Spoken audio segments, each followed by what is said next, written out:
Good evening, everyone. This is the Land Use, Housing, and Zoning Committee of Community Board 5. We are about to start the meeting. We are short of one member for quorum. So hopefully we're going to be joined by more of our colleagues and we'll be able to start very promptly. And thank you for your patience.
Okay, I'm sorry, we still don't have quorum. Okay, we have quorum. I see that Renee Kinsella just joined.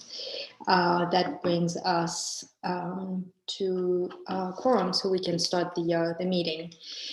So once again, good evening, everyone. As I said, this is the Land Use, Housing, and Zoning Committee of Community Board 5. My name is Leila Logiziko. I'm the chair. A few words about how the meeting is going to proceed tonight. We have two actions, presentations, proposals that we're going to discuss tonight. We will have one presentation for the first item and a presentation by a member of the committee for the second item.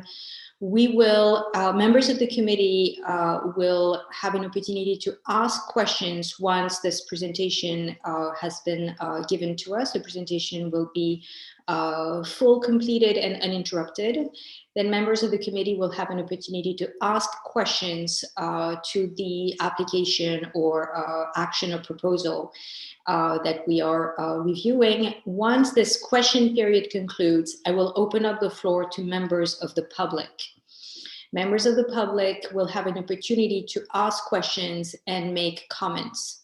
I want to make it clear to members of the public, once this period starts, please, if you intend to speak, use the raise hand function.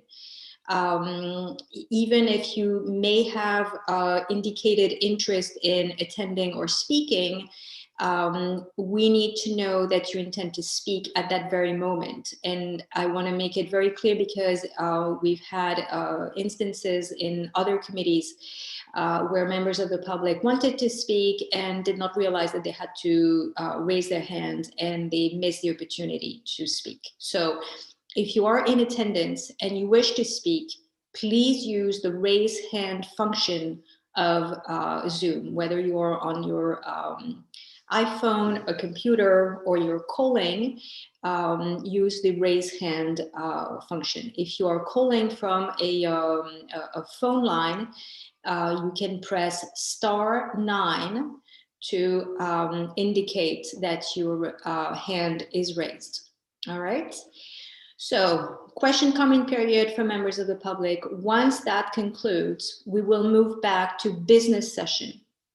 During business session, only members of the committee are allowed to discuss the matter unless recognized by the chair. At that point, any applicant, although applicant, presenter, members of the public are no longer able to speak unless recognized by the chair. Members of the committee will discuss the matter and will make a motion if they feel so, inclined at that particular time. And this motion will be taken to a vote. And this vote becomes the official position of the committee. This official position of the committee will be presented to the full board of Community Board 5 the following Thursday of the following week, which I believe is February the 12th. The full board of Community Board 5 will vote, and that becomes the official position of Community Board 5. So I hope that is clear. Once again, attendees, if you wish to speak, please use the raise hand function. Okay, so with all of that being said, let's get into the action. So as I said, we have two actions in front of us tonight. The first one is actually a bill that was introduced by Speaker Johnson, proposing comprehensive planning. And we have Annie Levers, I don't want to, hopefully I pronounced it correctly, of the Speaker's office with us tonight. And she is going to tell us all about it. And then we can discuss the matter. I want to make it clear that it is not an application in the typical sense. It's not like, there's a private applicant that needs, some special action by a city agency. This is actually a legislative process. This is a bill. So, we're less accustomed to that kind of a format, but nonetheless, very eager to hear from Annie on this bill that was introduced by the Speaker. So Annie, the floor or the screen is yours, and we are eager to hear about the comprehensive planning. Great, thank you. Thanks to everyone for being here tonight and to Leila for extending the invite. I'm going to just share my screen.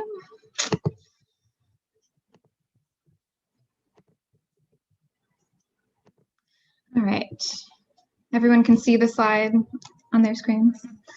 Yes. Okay, great. So my name is Annie Levers, you got it right. I am the Assistant Deputy Director of the Office of Strategic Initiatives at the City Council, and our division spearheaded the Planning Together report and legislative proposal that I'll be presenting here tonight. This is a bill that's been introduced in the council, as Leila shared, and we'll go through the regular legislative and public hearing process. So with somewhat limited time, I'm not gonna spend a ton of time on these key issues, but we'll instead direct you to the report, which goes into great detail on each of these, citing a ton of really useful research and resources. But in short, the city's planning mandates are insufficient, they're scattered, they're confusing. And this leads to inefficiencies and a lack of coordination across city agencies. Our planning regime is purely reactionary, and so there are very few meaningful opportunities for communities to proactively plan for their futures.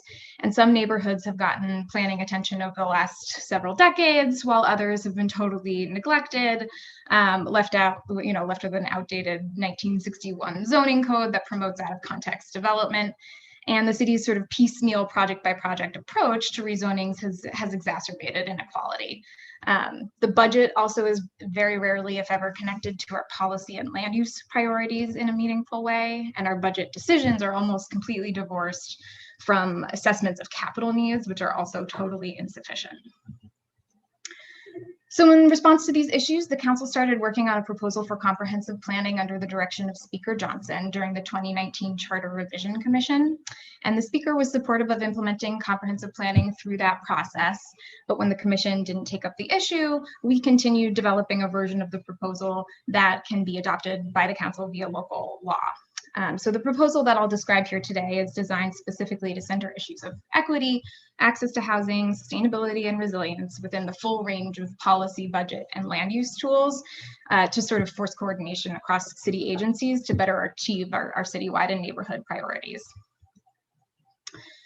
The first note is that comprehensive planning is extremely common. New York City is a bit of an outlier. Almost every other major city in the country engages in some form of comprehensive planning already. But for decades, New York City has repeatedly abandoned attempts to require comprehensive planning in favor of our sort of ad hoc approach, despite the fact that comprehensive planning is widely accepted and recognized as a best practice, especially for confronting the climate crisis and integrating sustainability into all aspects of urban governance. Oops, skipping ahead by accident. Ooh, sorry, technical difficulties. There we go. So the planning framework that we design really is envisioned as a shared proactive vision for the city's future across community stakeholders, city agencies, elected officials, and the New Yorkers that those elected officials represent. And the comprehensive plan itself would be informed by all these various inputs. So principles of equity and justice to correct existing and historic neighborhood disparities and ensure that the equitable distribution of resources and development. Climate and displacement risks facing our city would be considered as a whole, and especially for the neighborhoods already bearing the impacts of climate change. Community input to lift up, preserve, and enhance what communities love about their neighborhoods and prioritize their vision for change, all while meeting these citywide goals. So measurable targets for the housing, jobs, resiliency infrastructure, open space, transportation, arts and culture, public health, all of that good stuff that we need to fit in our city in order to support thriving communities over the next 20 years. A robust physical needs assessment would inform those citywide goals, examining really for the very first time all of the city's existing infrastructure and repair needs and the urgency of those repair needs across our neighborhoods, identifying serious disparities. Neighborhood history would inform the plan, including an examination of the impact of recent rezonings and development on our neighborhoods to assess whether or not the city's on-the-ground development decisions are really achieving their intended goal. And last but not least, neighborhood needs. So what are the budget needs of our communities right now, as they stand right now, regardless of growth or change that stands in the future, so we can prioritize those first and foremost in the city's budget decisions that we make annually. And these are really standard and common features that comprehensive plans all around the world use to inform their process, and we built them into our legislation based on best practices. So in designing the framework, our first task was to streamline and meaningfully connect the sort of dozens of reports and plans and documents that are already required by the charter, but also while strengthening and creating new resources for communities to use as they proactively plan. So all of the documents that you see on the left could together be conceived of as a comprehensive plan and are required by the charter, but the charter fails to make clear whether or how they're supposed to relate to one another and often just sit dusty on a shelf. And then on the right, you'll see a depiction of the new cycle, which would connect all of these disjointed documents required by the charter to create sort of one strategic framework and vision for the city. You'll see it starts with community boards, districts of, statements of needs, which the charter will now make clear should directly inform the city's budget planning processes. The DNS would inform the production of new conditions of the city report, which would then feed into the citywide policies and goals, which would inform the draft long-term plan and ultimately our budget decisions. So each document would build on the last. So now I'll walk you through the planning process itself. And sort of how key stakeholders fit into and inform that process. The framework is designed to create clear opportunities for neighborhoods and communities to proactively plan for their futures so that they can formulate a plan for what they'd like their futures to look like, rather than just reacting to rezoning proposals that are already fully baked by the time they come to community boards or irresponsible as of right development.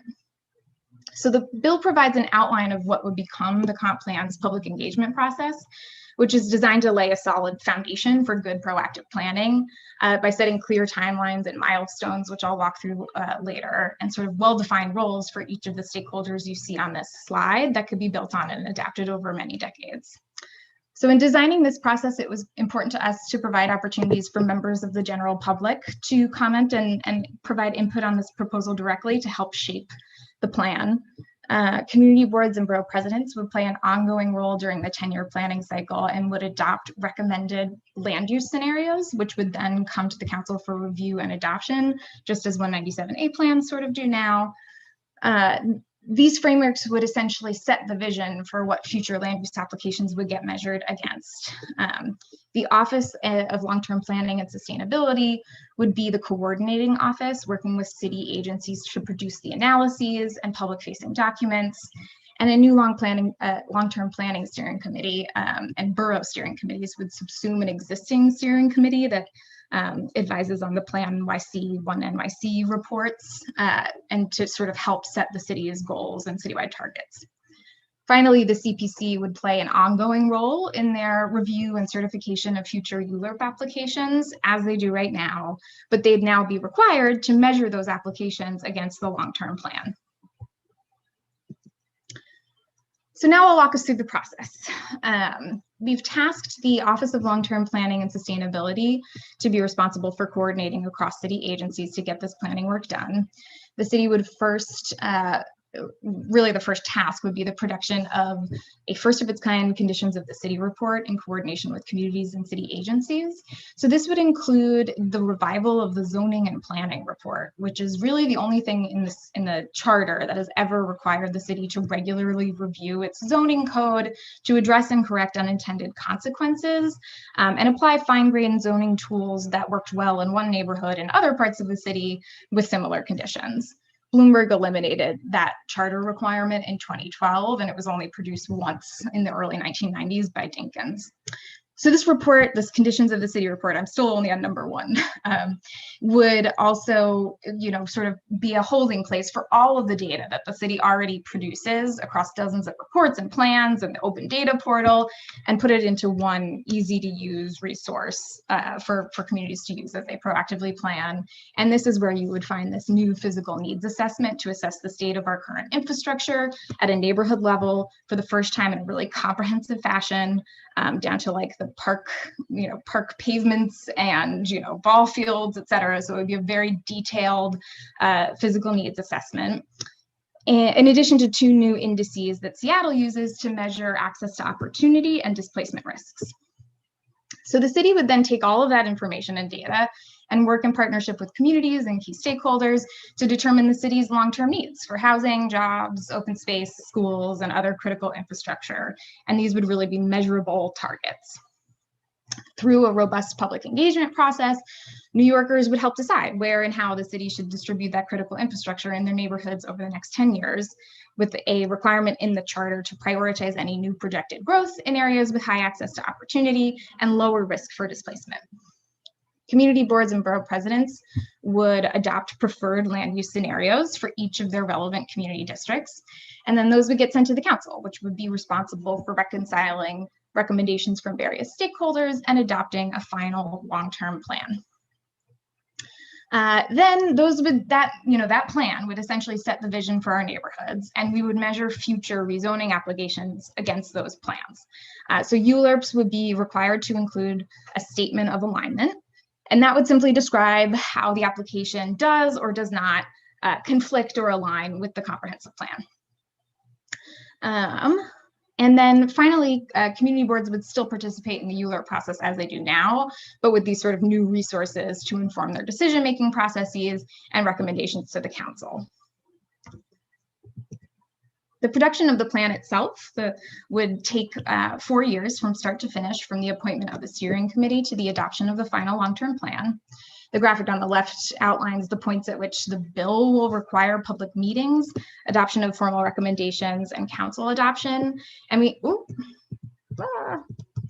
essentially required some form of public engagement before and after the production of each public-facing document, from the conditions of the city report to the final long-term plan. And these are really intended to be viewed as baseline minimum requirements for participation required by law with clear deadlines. And they would provide important milestones for the purpose of public transparency, but are also designed to be flexible enough to give the city sufficient time to sort of grow and adapt that process with communities over time to support neighborhood-based planning. So this depicts the full 10-year process, including when each document would be produced and the update and amendment process that would start halfway through the planning process. After that first cycle, the cycle starts over again, and each plan would build on the last. It really is designed to be an ongoing conversation that would be adapted and updated on a regular basis. So we think this process holds a lot of opportunity for the city as a whole and individual neighborhoods, laying the foundation for better planning work by meaningfully connecting the city's budget, land use, and strategic planning processes, providing new resources, data, and analyses to better support proactive community-based planning, identifying and prioritizing communities' urgent budget needs, regardless of whether or not they're going to go through a rezoning, requiring the city to do this regular review update of the zoning code in response to successes, failures, and unintended consequences of the city's rezoning decisions. Again, this would just be a recommendation that would go into the plan, and future rezoning applications would be measured against them. And then finally, forcing more coordination across city agencies to better achieve our citywide and neighborhood goals. So that's my presentation. I'll stop here for questions. Awesome. Thank you very much. That was a lot of information covered in a very concise way. Much appreciated. Let's start right with questions from members of the committee. And I see that Dave Achilles has his hand up. Dave, go ahead. Annie, thank you for a great presentation. We've been discussing a lot of these items in our land use committee for quite a while. And the idea that all of these streamlining things, as great as they are, nothing is really going to change unless the actual zoning laws themselves, which to my understanding are the same zoning laws since 1961. So all this streamlining and everything that's going on, we're still using these antiquated zoning laws. Has there been any discussion about actually getting the city to review and renew and make zoning laws that we desperately need to stop the real estate industry from running roughshod over our city? Has there been any discussion about that? That is where, we started, from this presentation, I think, or for this proposal. The comprehensive planning processes that are in place in almost every other city in the country, none of them force a citywide rezoning every 10 years, right? Like that would be overkill, I would say. And obviously some neighborhoods will need updates more than others. But what the comprehensive planning process does is force the conversation, right? So right now, the city is not even engaging in a review of recent rezonings. They've only done one, to my knowledge, in Williamsburg. And they found that the rezoning produced thousands more units than what they projected. And there was no follow-up from that analysis. Nothing happened. There were no recommendations. And that's what a comprehensive plan does. It identifies the issues, which are going to look really different across different neighborhoods. There's no one size fits all zoning solution to all of our problems. And what the process does is force a conversation in partnership with communities to craft, specific solutions for their neighborhoods while meeting citywide needs. And with the sort of incentives that we've built in, which is, I know it was a lot of detail, but it's not even all the detail that I have. So there are a couple of ways that we are looking to sort of incentivize rezoning applications from both private developers and the city to move forward through the process after this plan. The first is the adoption by the city council. I think buy-in from the city council and a legislative body in general is a really common feature of comprehensive plans, and it creates consensus across branches of government so that the city has some, understanding of what the council's priorities will be once, rezonings go through the ULURP process, which is really important for laying that groundwork. The second is a requirement for the city to produce a generic environmental impact statement along with the long-term plan. So this is done in a lot of other cities. It would essentially at a very high level require the city to assess what the impacts would be of the plan on the whole. So if we are adding X number of school seats or parks or another waste transfer station, or proposing some sort of update to contextual rezoning citywide, or some sort of adjustment to MIH, whatever is in the plan, which would only be determined through that planning process, they would be required to assess the impacts of what that proposal is. And with that work done already, it would significantly reduce the cost of actually moving these rezoning applications forward for both the city and private private developers. So you would sort of get those high-level assessments out of the way. Developers in the city would still be required to produce supplemental environmental review documents for whatever project they're moving ahead, for specific issues that, are specific to the project, like construction impacts or shadows, whatever it is they're moving forward. But that higher level assessment will be done, which would significantly reduce costs and incentivize action across the city to sort of move these rezoning proposals along in line with the comprehensive plan. And then the third is that we would have sort of a call-up option, which applies to special permits and sidewalk cafes for the council, where if the rezoning application that comes to the council is deemed to be consistent with the comprehensive plan, the council could choose not to review and vote on it. If they agree with the consistency statement, if they believe that it's aligned with the community's vision and they don't find any other issues with the application, it could simply go into effect, or they could call it up if they find any other issues. So with those three incentives, we think that there will be a lot going for us to actually keep these rezoning actions moving, many of which we've been talking about for decades. So that's the idea. Thank you. Before I call on my colleague Renee, I just want to follow up on Dave's question and on your response.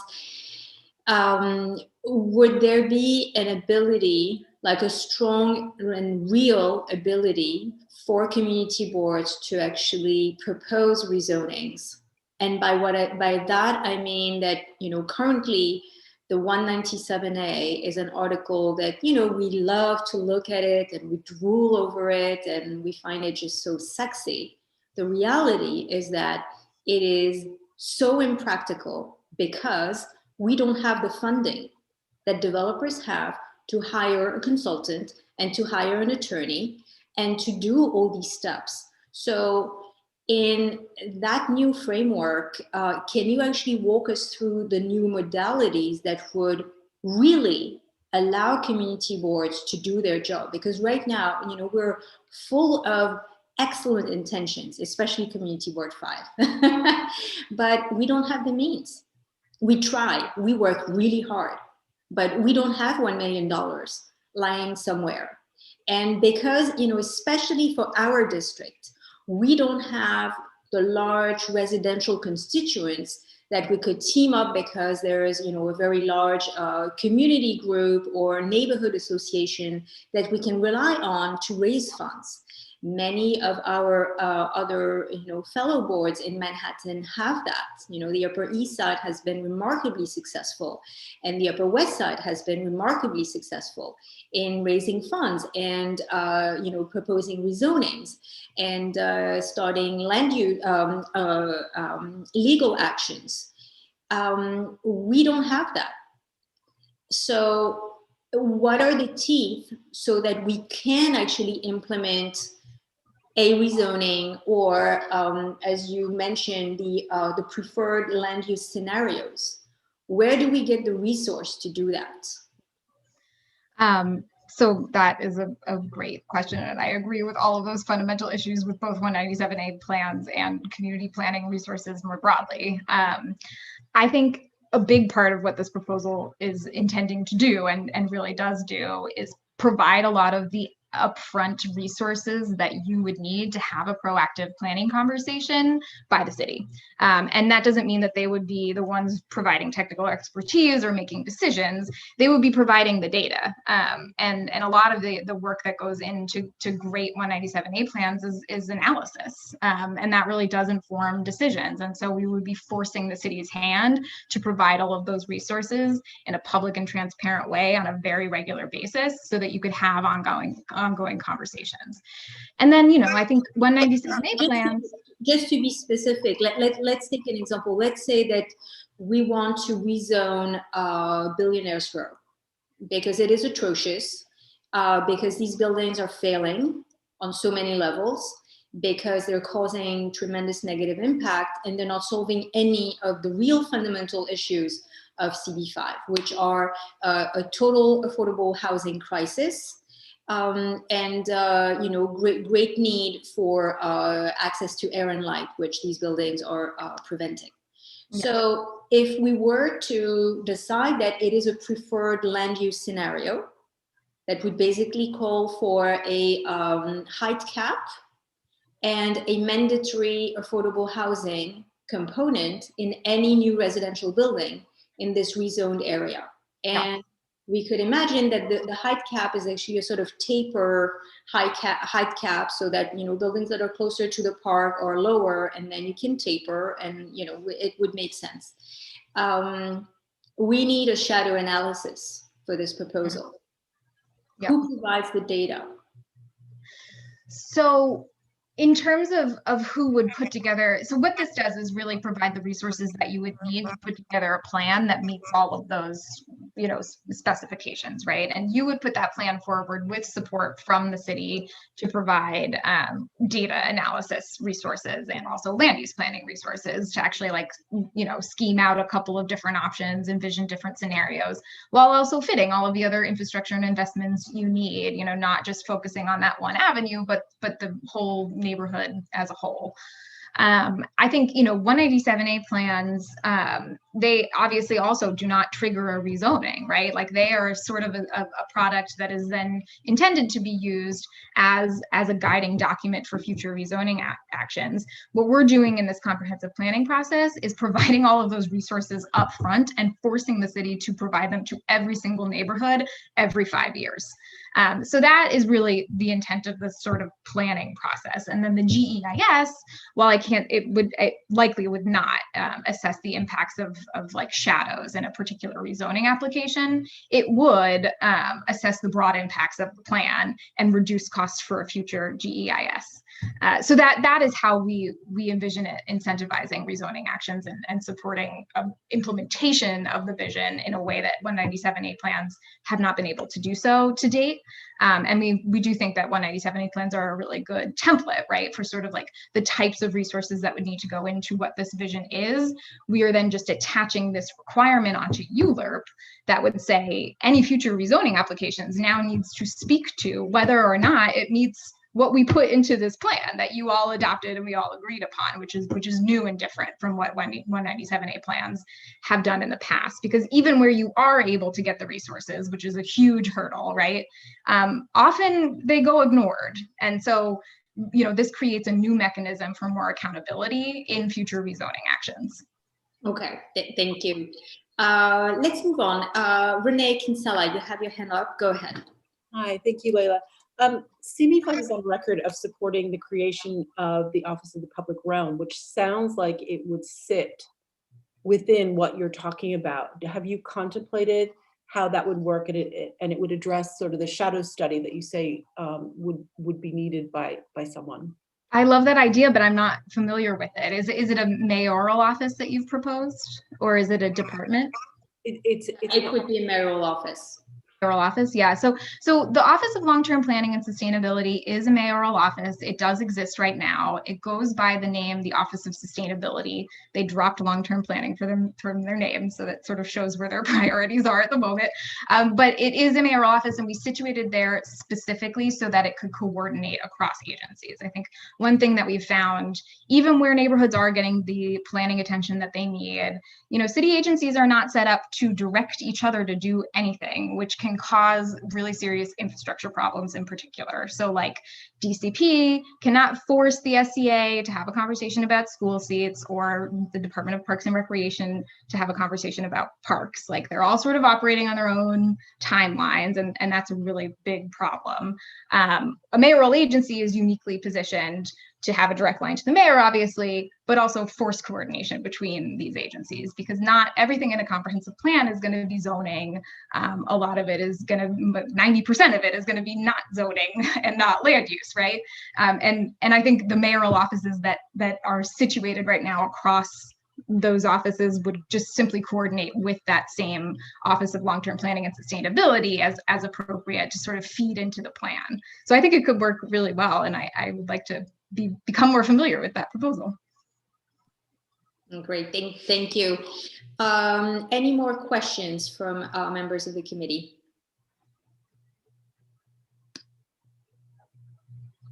Any more questions? Okay, I have a couple more of oh yeah, Julie, go ahead. Yeah, I'm curious about the community engagement process and how in-depth that's going to be, if you guys are going to be reaching out to experts to determine some of these standards. Sure. So you mean in the planning process itself or for the bill? In the planning process, but in the planning. Okay. yeah, if you, those are sort of two different questions that I can answer with very different answers. So in the planning process, what we've done in the bill itself is require these sort of public engagement pieces or requirements at each phase of the process before and after each document is produced. We're not getting much more specific than that because we don't feel it's appropriate to do so in legislation, because we are envisioning this being in place for many, many decades to come. We think a lot of neighborhoods are going to need different types of engagement and resources than others. So it didn't feel appropriate to really specify what that planning process should look like at a very detailed level. But there are a couple of areas in terms of sort of how we're setting these citywide targets where we did think it was appropriate to bring in technical experts essentially to help make decisions about, honest decisions about what we need in order to survive the next 20 to 30 years, especially in the face of climate change. And so that's really the role that the steering committee will play, which we've envisioned as a technical body, which would have planning expertise in many, many areas from fair housing to parks and open space, and would help, based on data and community input, set these citywide and neighborhood level targets with a methodology that would, center fairness and equity by, reducing neighborhood disparities, addressing historic disinvestment, and prioritizing any growth, any needed future growth, which might not always be the case, in areas of high access to opportunity or lower risk for displacement. And so those are sort of the guardrails that we would all use to plan. And I have found that I think that will produce much more productive conversations where we can have really honest assessments about what neighborhoods both need in terms of investments and what they need to do in order to contribute to our citywide goals for housing, homelessness, and everything else that we need to address to really confront the challenges of inequity and the climate crisis that we face. And so that's sort of like the guardrails, and that body will help set those citywide goals. It would be a body that's appointed by a mix of elected officials. So each borough president would get an appointee, and then the speaker of the council would get 4 appointees, and the mayor would get 4 appointees. So it would be an equally shared body that would then work with borough steering committees. That's like a broader set of folks to help set those very specific citywide targets. and this will happen in the beginning of the planning process? Yeah, yes, here, I can, let's see. So it would happen in this preliminary citywide goals statement and then the citywide goals statement. So I guess it's sort of halfway through the first planning process. About at the end of year 2 of this 4-year process, that's where the targets would get finalized. So first we're doing district needs statements, then we're doing conditions of the city, then we're looking at our citywide policy goals, and then we're setting our targets, and then we're developing land use scenarios based on those targets. I guess I just have a question about budget and allocation of resources. Yeah. Is that going to be determined in this level as well? For like the citywide expense and capital budget, or for neighborhood planning? Just sees that it would tie together. Yes, I have a special slide on just that for people who care about the budget, because I love the budget, and I actually think a lot of the strongest reforms that we're making in this proposal are to our budget documents, but I know it's like not the most interesting thing for everyone to hear about. So anywho, so the physical needs assessment that I mentioned in conditions of the city report, really, I can't emphasize enough like how much we should have been doing this already and how crazy it is that we aren't. We have one document right now. It's called the Asset Information Management System Report that assesses the city's infrastructure, but it's not a very useful planning document. It only includes infrastructure that's worth $10 million or more, and it doesn't include any detail about what we actually need to fix and what we need to fix first. Like, it has nothing to do with like the urgency of the repair needs, and it doesn't even itemize exactly what we're spending money on. It's more like a budget reconciliation tool.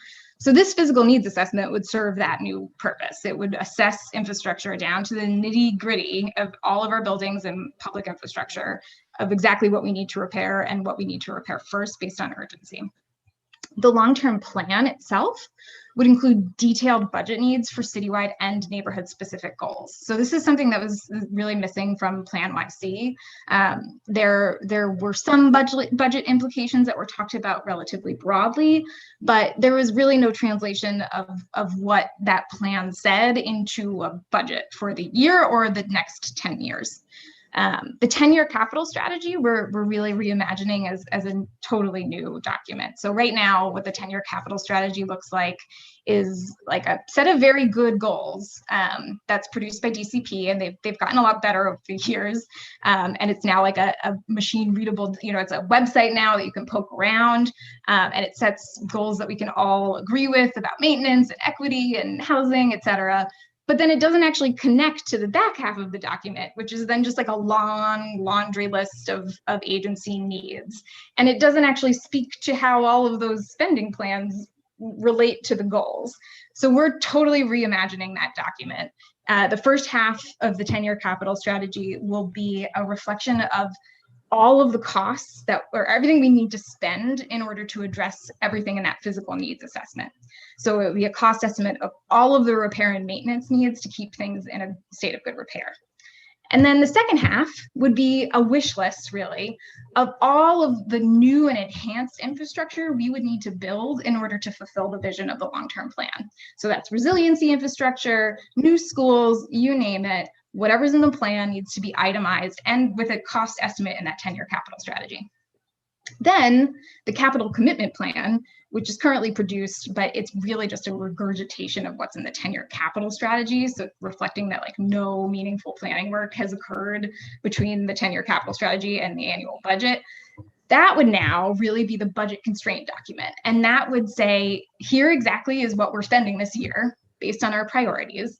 Here's how we made that decision. Here's what we're funding that's in the plan. Here's a new thing that we're funding that wasn't in the plan, and we have to explain ourselves for why that's taking priority over all these other things that were identified by community needs. And then that's what we're going to spend in that year's budget.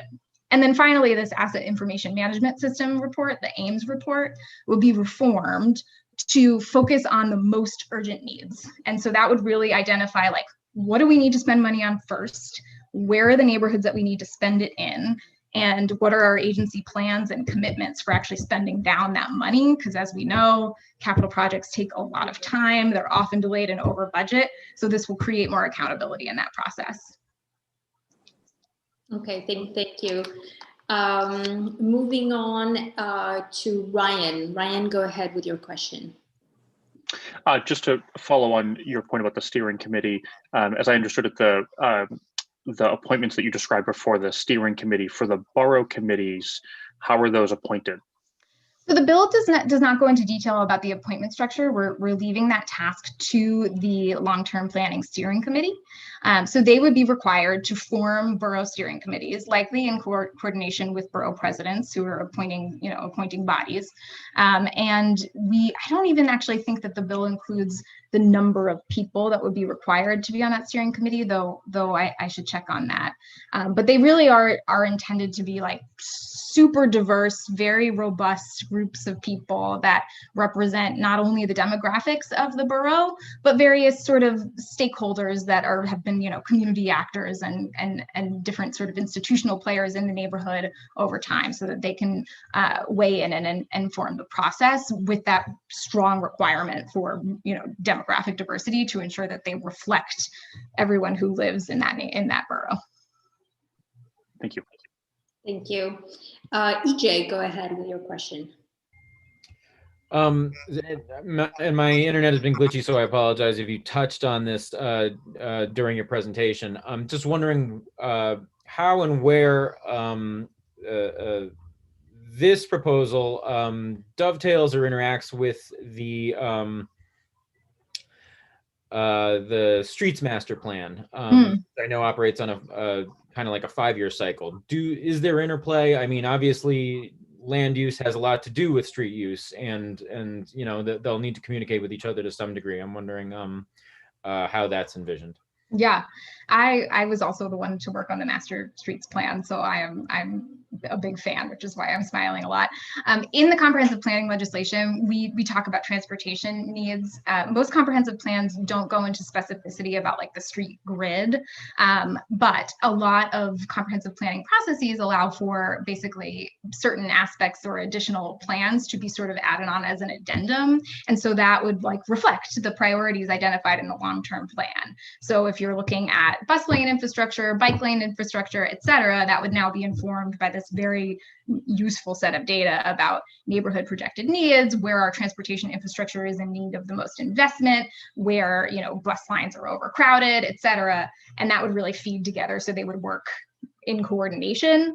But we did not specifically like fold the master plan into this document, because the comprehensive planning process really is viewed as a very high level document that will incorporate all sorts of different plans. I mean, in addition to the streets master plan, you could envision a freight plan that would be attached as an addendum that would reflect those values. And so like all future plans on these very nitty gritty topics that require a lot of, that will be, you know, hundreds of thousands of pages on their own with all of the technical analyses that need to go into it, would just reflect the priorities of the long-term plan.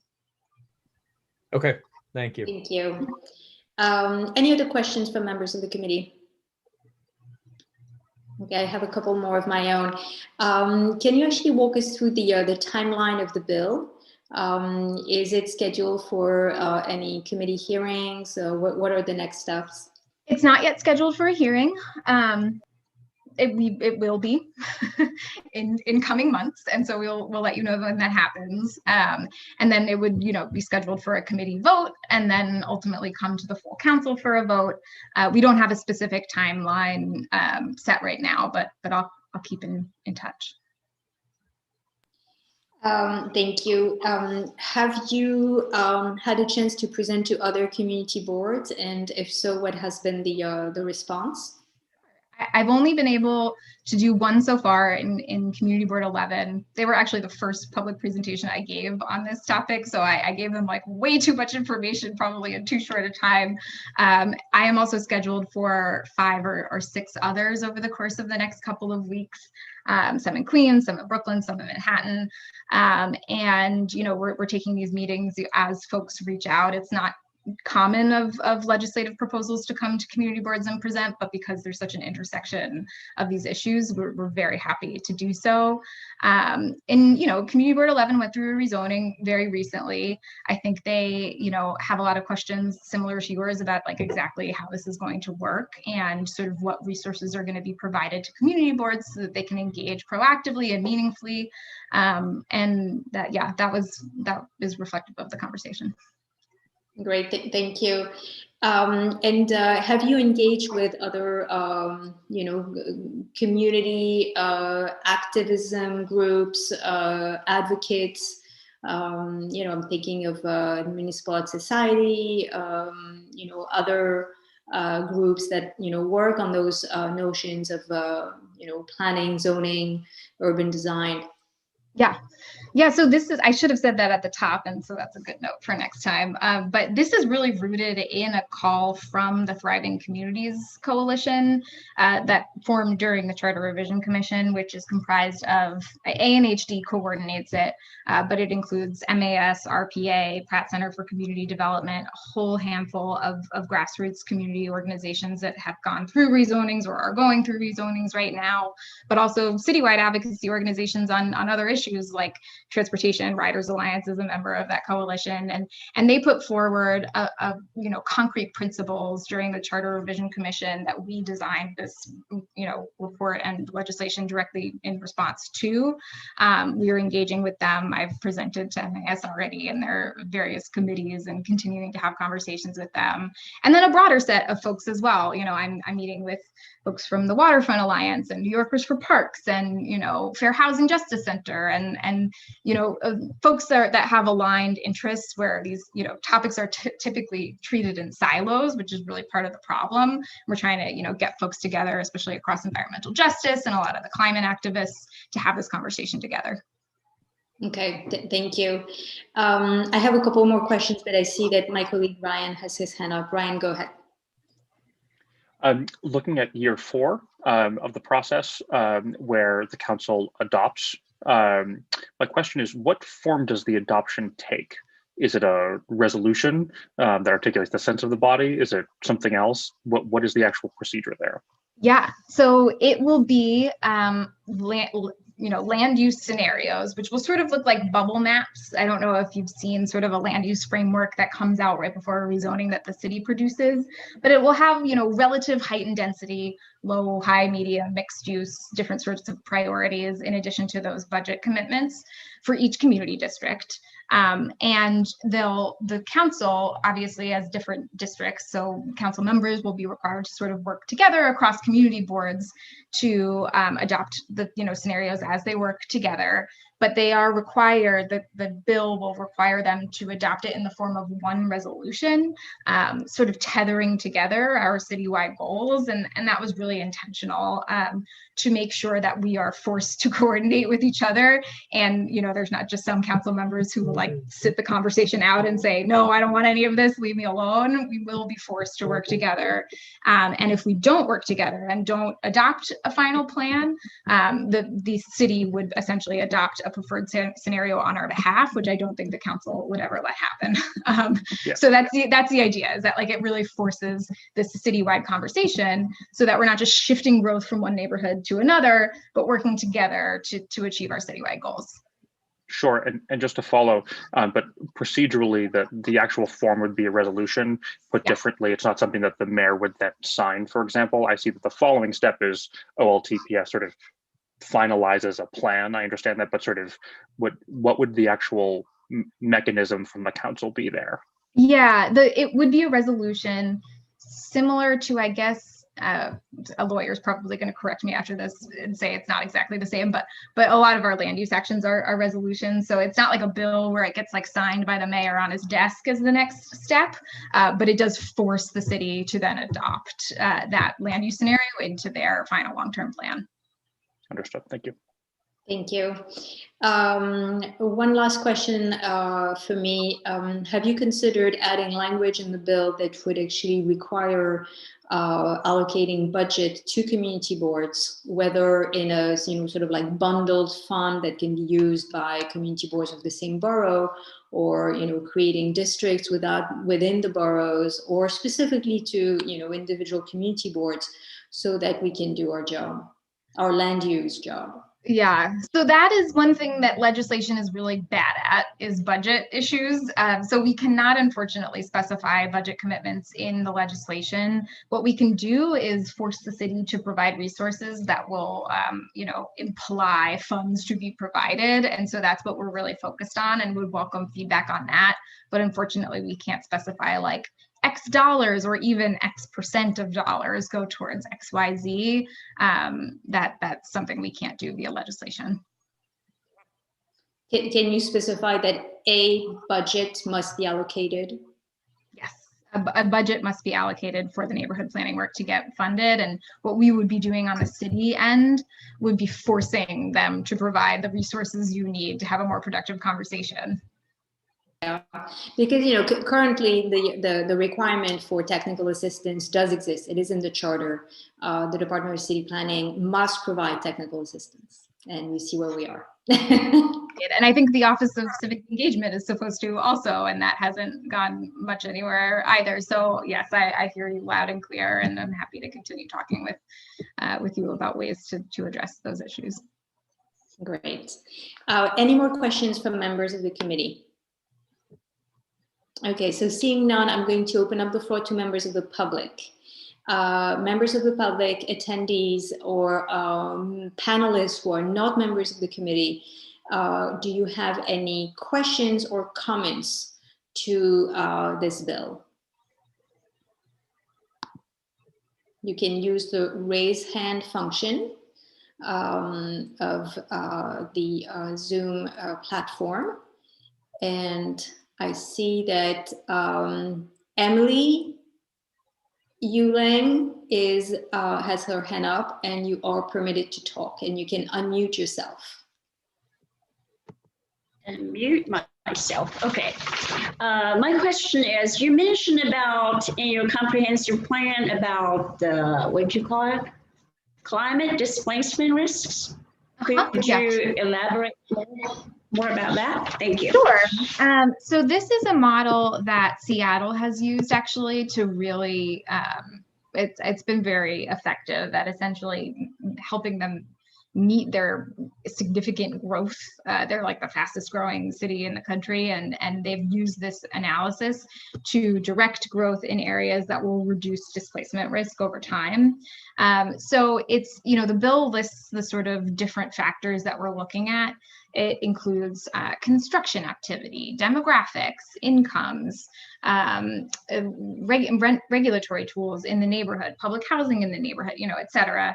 And it's a very long list of indices that would then get fleshed out by the city and produced in coordination with the steering committee, which would help them assess and make a map. And I wish I had brought the map that Seattle uses, but it, you know, it's a very useful tool. Obviously, displacement risks are going to be present everywhere in New York City. Like that's just a given. What we can do is identify where there are the most pressing displacement risks right now, just based on their current zoning code and construction activity, rising rents, et cetera.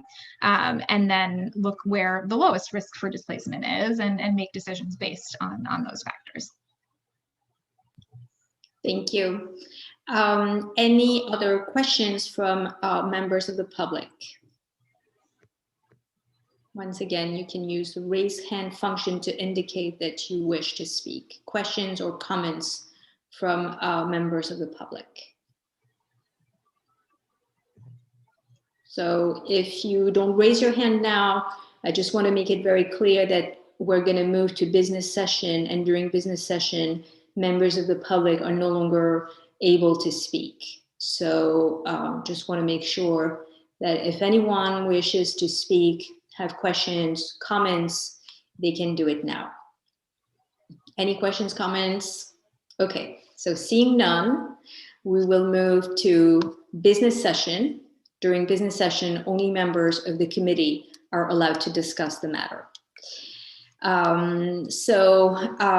Let me first start by saying that, you know, as I said in my intro, this is not an application. This is a bill that, you know, is being presented to us. So those of you who are also members of the BEX committee, you're more familiar with this format where, you know, like a legislation comes about and, you know, we wish to hear about it and possibly, you know, take a position, make a recommendation if we see fit. But as you know, for those of you who are on BEX, it is actually not a requirement.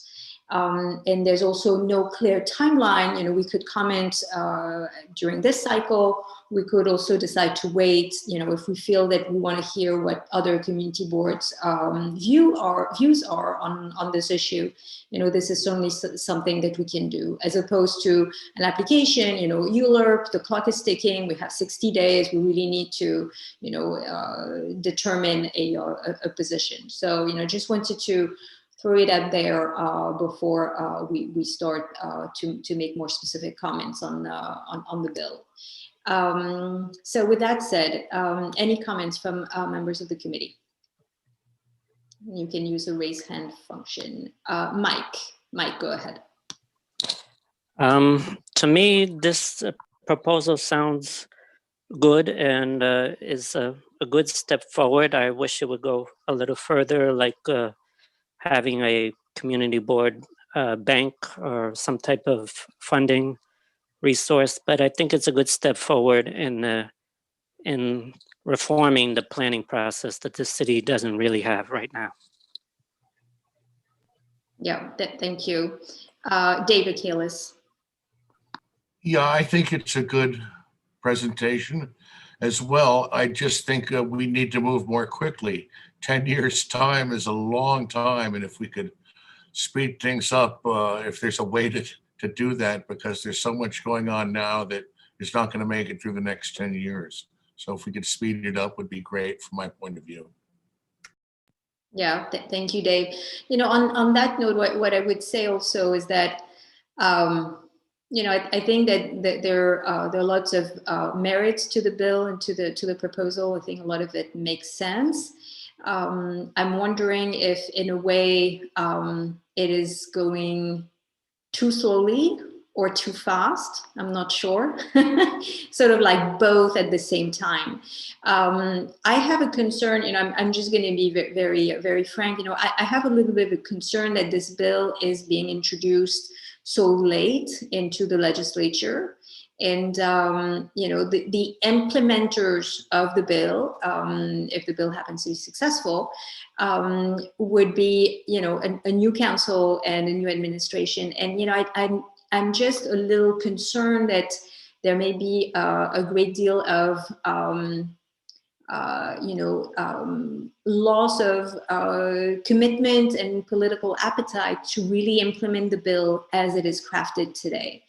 So, I think it lies on a very good foundation. I agree with, most of the points that are presented as being priorities, and, a new methodology, I think is very good. I'm just wondering if, we may actually gain more by holding it a little bit until the next legislature, in 2022 comes into office, or, finding a way that, the next council really buys in, so that we don't take the risk of, having great intentions, ending up just lying the way to hell.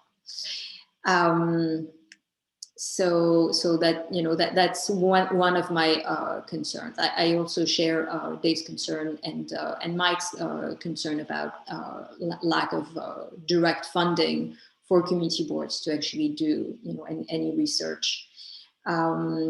Any other comments from members of the committee?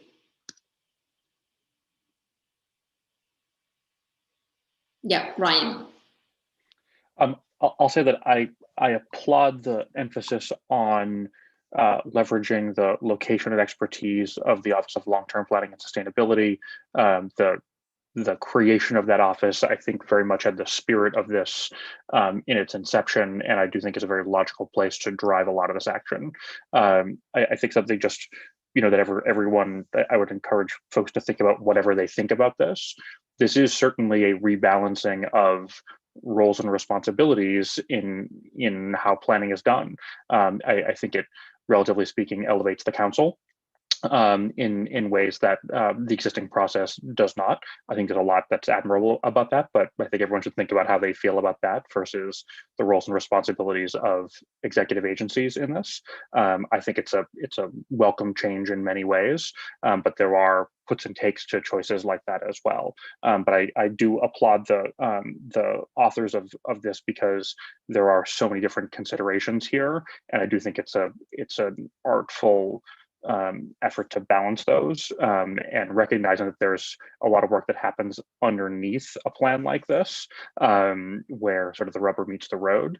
But just encourage everyone to think about sort of where they think input should come and arrive, and do they feel like, does this plan sort of embody that? I'm pleased to see certainly the increased emphasis also on community boards and all of this. I recognize the challenge that the council faces in the reality of, you can't put a dollar figure into the legislation around this for what community board support would look like. So I understand the dynamic that you're navigating with that. I would certainly encourage you to think as much about what it would mean to empower community boards as possible, because frankly, we are rarely empowered, but do want to acknowledge that dynamic for sure. Thank you, Ryan. Nancy, go ahead. I agree with David that the time frame is protracted way out too long. We need to move more quickly. There's so many things that are happening. And my concern is that when a new administration comes in, new city council, every 2 years, that's going to lose its momentum. I think it has to move more quickly. So I would look to shortening the time frame, the benchmarks, and the what's being done, and have it do something more quickly. I think it's a great idea, but it's too far stretched out, and that's problematic for me. Yeah, thank you, Nancy. Julie. Yeah, I'm in support of the plan, and I think the desire to make the city more equitable is really important. I just am concerned if how they're doing that and how they will achieve that, because so many plans have been formed that have ended up creating the opposite effect. So I guess, you know, in crafting this resolution, you know, some of these comments that we've heard about the community board we should incorporate, but some of these maybe additional considerations to make sure the plan is fully achieves what it's trying to do. Yeah. Thank you. Other comments? Okay, so, you know, if I read the room correctly, it looks like we find lots of merits to the concept of the bill, to the goals. We have some thoughts, some concerns, some suggestions. At that point, as I said, you know, we can choose to take action, or we can choose to wait and take action later. This is really up to us. My inclination would be to actually see what other community boards, especially in Manhattan, feel about the bill. I think it would be useful, you know, for in the spirit of the bill, actually, to have a more comprehensive approach, not just narrowly of CB5, but of other of our fellow boards. So my inclination would be to actually not take any action now. You know, I'm eager to hear from you, members of the committee, on how you feel about that. This is something that, you know, we can put on the agenda for next month and take a position if we feel that it is the proper path. But I think at that point, you know, given all the implications and you know, a number of questions that we may have, I would love to hear from other community boards and have a more comprehensive approach. Is it something that sounds reasonable to members of the committee? Okay, I see some heads nodding and some thumbs up. Okay, so I make a motion to basically not take an action and seek opinion from our fellow community boards of Manhattan.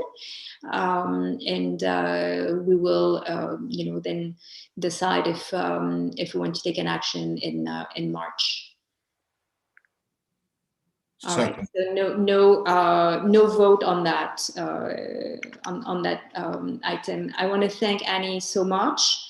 I want to continue to engage. I think that you know, it in a way, it feels like it was a first introduction. I mean, there's just so much, and it's you know, so I mean, I'm sure that, you know, you've been working on it for many months, and you know, it's a lot of work that went into it.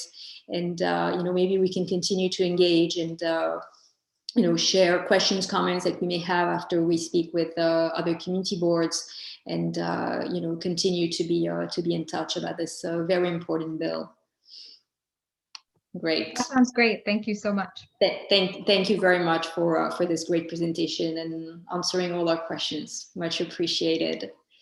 All right, so moving on to the next item on our agenda tonight. This is the review of a bill that actually has made its way into the state budget, introduced by the governor, that basically creates a zoning override to allow the conversion of Class B and Class C office space, as well as hotels with a capacity of less than 150 hotel rooms, into residential units, residential buildings, or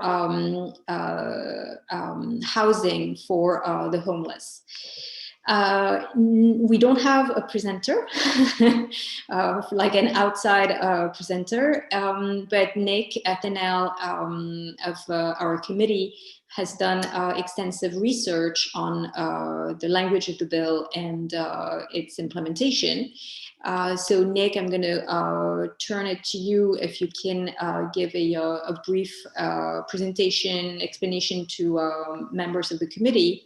And then we'll follow our usual format. You know, we'll have an opportunity to ask questions to Nick or myself or others who may have expertise on the topic. And then I'll open up the floor to members of the public, and then we'll be back in business session. So Nick, if you want to tell us what you have learned in your research. Sure, thank you, Leila.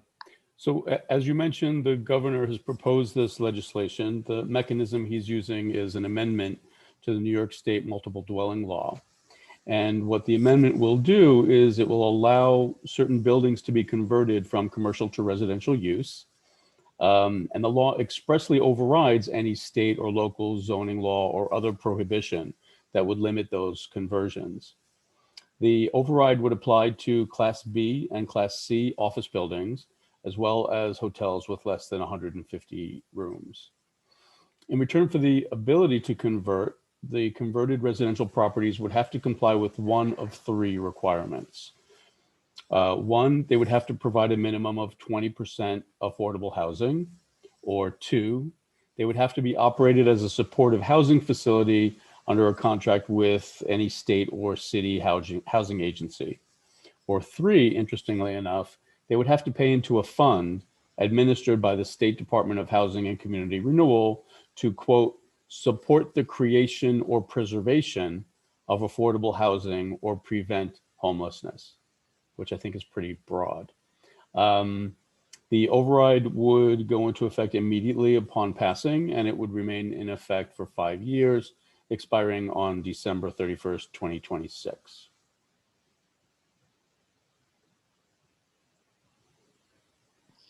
All right, thank you so much, Nick. So, you know, just so that everybody understands, this is actually a provision that is inserted in the budget. What's interesting is that, and, you know, just give me a second, I'm going to try to find the actual memo in which the this bill is introduced, that basically states that it would have no budget implication, which I find to be pretty pretty interesting. I'm sorry, I'm trying to find the Is that something that I sent you? Maybe, yeah, maybe if you have it, it's the section L. I think the language of section L is actually quite quite interesting. I don't know if you have it readily accessible, Nick. Yes. Let me share my screen. Is this what you were looking for? No, it's the other document. Okay, let's switch screen.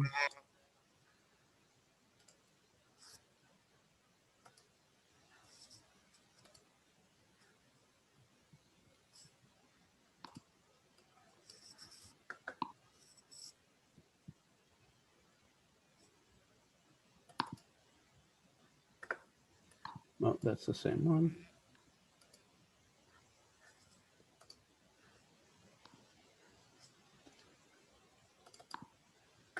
This one? Yes, that's right. Okay. So it's basically the hold on, scroll back up. Section L is actually the top of the page. So it basically reads: New York State has an urgent and significant interest in addressing the high commercial vacancy rates and underutilized hotel properties, all of which contribute to the lack of affordable housing. Okay, so the postulate that the governor is making is that the high commercial vacancy contributes to the lack of affordable housing. So that in and of itself is actually entirely flawed, because this is not correct. The lack of affordable housing has nothing to do with the high commercial vacancy rate. The second part that is interesting is that you can see that it requires to stipulate the budget implications, and you can see budget implications are none, meaning that although it is part of the budget, this is not going to allow to raise funds, raise taxes or anything. So I think that in that respect, it is even more problematic. The other issue is, as Nick mentioned, is that this would override any existing local, zoning and code requirements that basically, would not apply and would allow for these buildings to be converted. What's interesting also is that this bill is a 5-year has a 5-year expiration date. But of course, it states that all the buildings that would be converted would be permanently converted. So these conversions would be in perpetuity. You would have the opportunity to do that only within those 5 years. But in essence, it would not be a reversible process. So I think it raises a number of issues. One of them being that, really in essence, zoning and land use is a matter that belongs to municipalities and not to the state. And I think it's a very, very dangerous precedent that the governor is setting with this bill.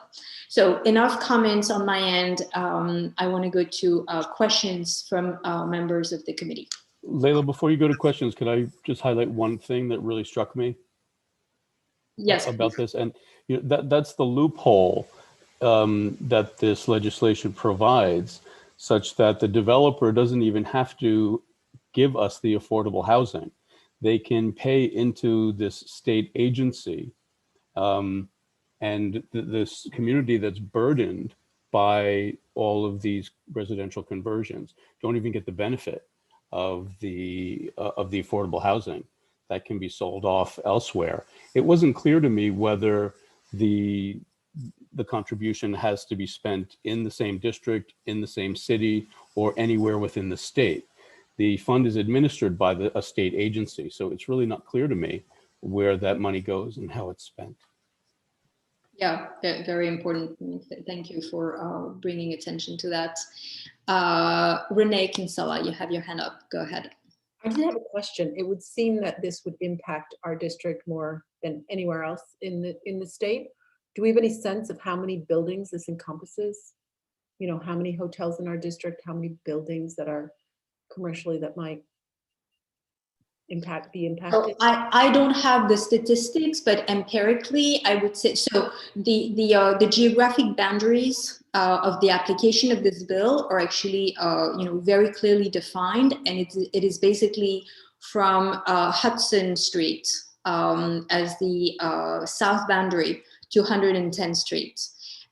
So it is excluding, other parts of Manhattan, but it is certainly, entirely encompassing CB5. And, once again, empirically, I would say that, as opposed to Community Board 2 or 4, 6, 7, and 8, that would be impacted by this bill, Community Board 5 is the district that has the highest number of Class B and Class C offices. We also have a very robust stock of hotels that, whether you call them boutique hotels or, smaller,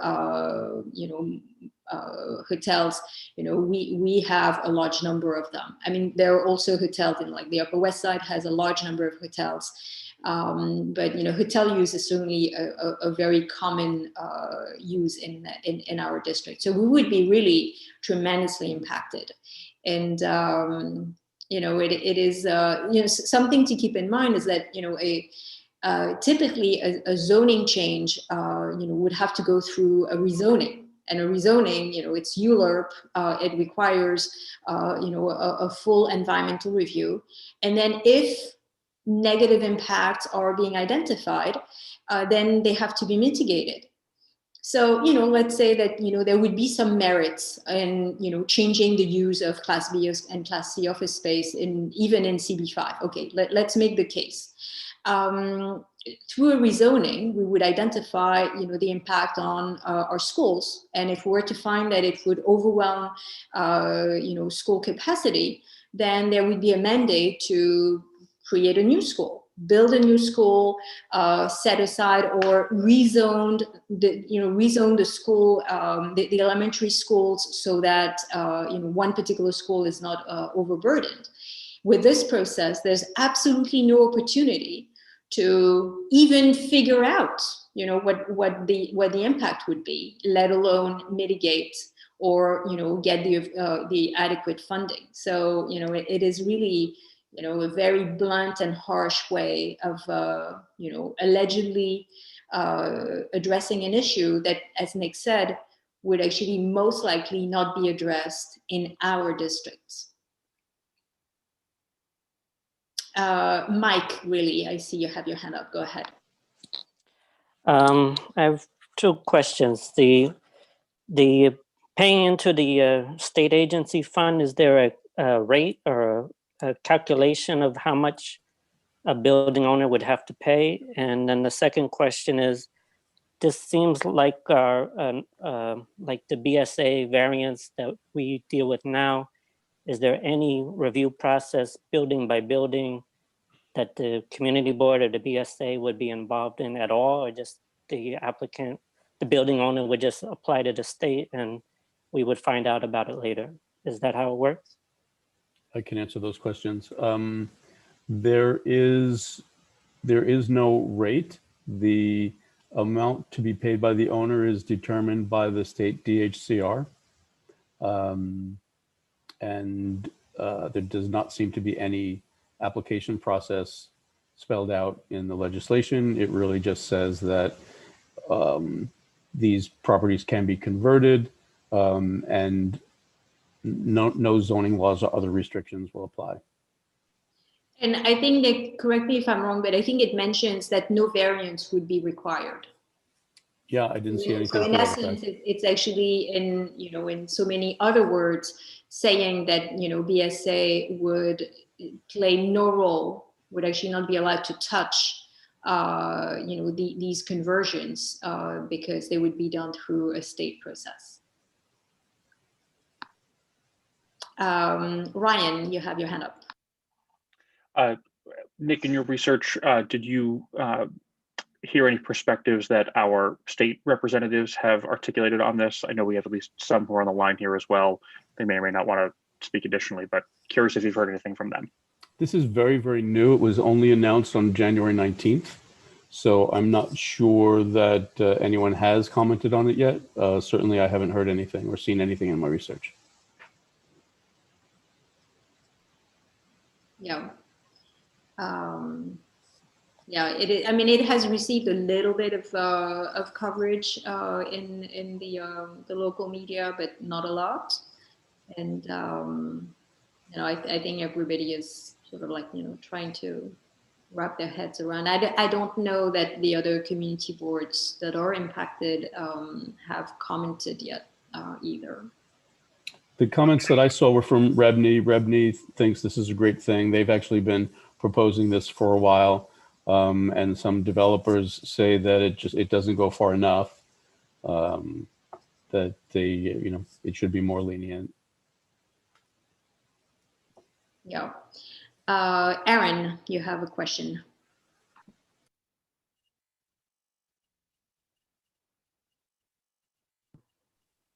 Aaron, looks like, do you have a question? I it see looks like it's, oh, you're muted. it looked like his screen froze. Hey guys, I'm back. Sorry, was that me? Yeah, we can hear you. So I have a question. How would this, in regards to the other vacant commercial issues, for example, like the study that Gail's team had done specific to like storefronts on Broadway, does this measure sort of deal with that issue? And I realize, I think this is really problematic for a lot of different ways, given all the issues discussed. But what would be the short-term solution to all this vacant street level real, commercial stores? Like, obviously, you can't just turn that into residential and be done with it. But does this deal with that issue at all? And does this open a door in a good or bad way to deal with like street level retail or second floor retail that would have historically been commercial and use it for other, uses? No, it specifically targets Class B and Class C office space. It does not apply to retail, whether on the ground floor or retail anywhere else in a building. It would only, and it would not apply to Class A office space. It would be solely for Class B and Class C office space. Got it. Okay, thanks. Nancy, you have your hand up. I thought hotels were included in this. Correct. Hotels, Okay. Class B and Class C office space. Okay, thank you. But hotels would be for providing housing for supportive housing for agencies that have a contract with the state or the city. Agencies that provide housing for homeless individuals or short-term housing solutions. That would apply to hotels. Like, I don't think the expectation would be to convert hotels into apartments. Hotels would still be set up as hotel rooms, but they would be under contract with service providers. How can we get some clarification on these questions? Is there some mechanism that we have as a board that, because I have lots of questions, but I don't think we have anyone giving us answers here because it's so vague. We can submit questions to the governor's office, to their office of budget. I don't know that how available they would be to address them. It's always a difficult exchange. Matt, you have your hand up. Matt, you're muted. Sorry, thank you. Is the main concern that the process by which they're doing this, or the amount of residential units that are available?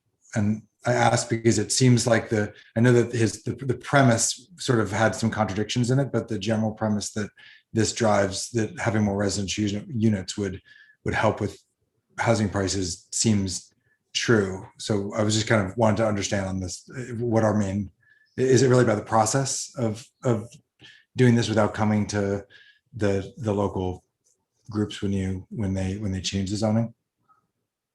Nick, do you want to address this question? Sure. So, I think the irony of the third loophole, in that the developer can just pay into this fund that gets spent not in our district, would make it possible for developers to give us all of the expensive housing and not the benefit of any affordable housing. It's just ironic that we would share the brunt, we would bear the brunt of most of these conversions without getting any benefit for affordable housing. Yeah, thank you, Nick. I think that there's also a a process issue that is very problematic. For the same reasons, this board has been turning down requests for BSA variances to convert, office space into residential, or to develop new buildings into residential rather than a conforming use.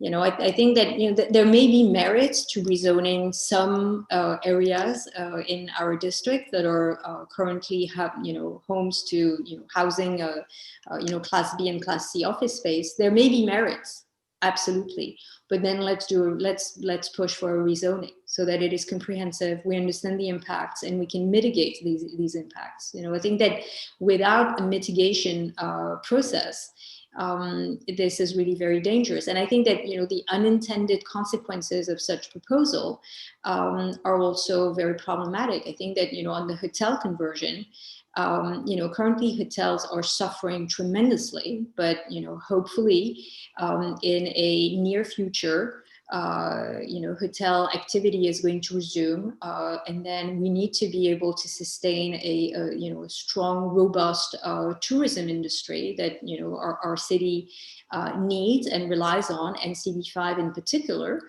And where are we going to house all these tourists that come and visit New York? Where are they going to go? To Airbnb?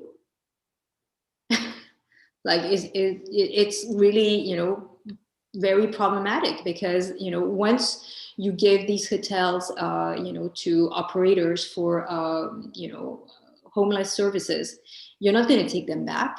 I mean, that would be unethical. So I think that it really is short-sighted. And once again, to what end? To what end? As Nick pointed, it's like we're not even going to be the main beneficiary of this affordable housing, while carrying the brunt of the negative impact of such a bill. That the budget document says it. It has no budget goal. So I think it's both on the process and on the merits. Other questions from members of the committee? Okay, so seeing none, I will open up the floor to members of the public. And I will start with Jacob Prilly.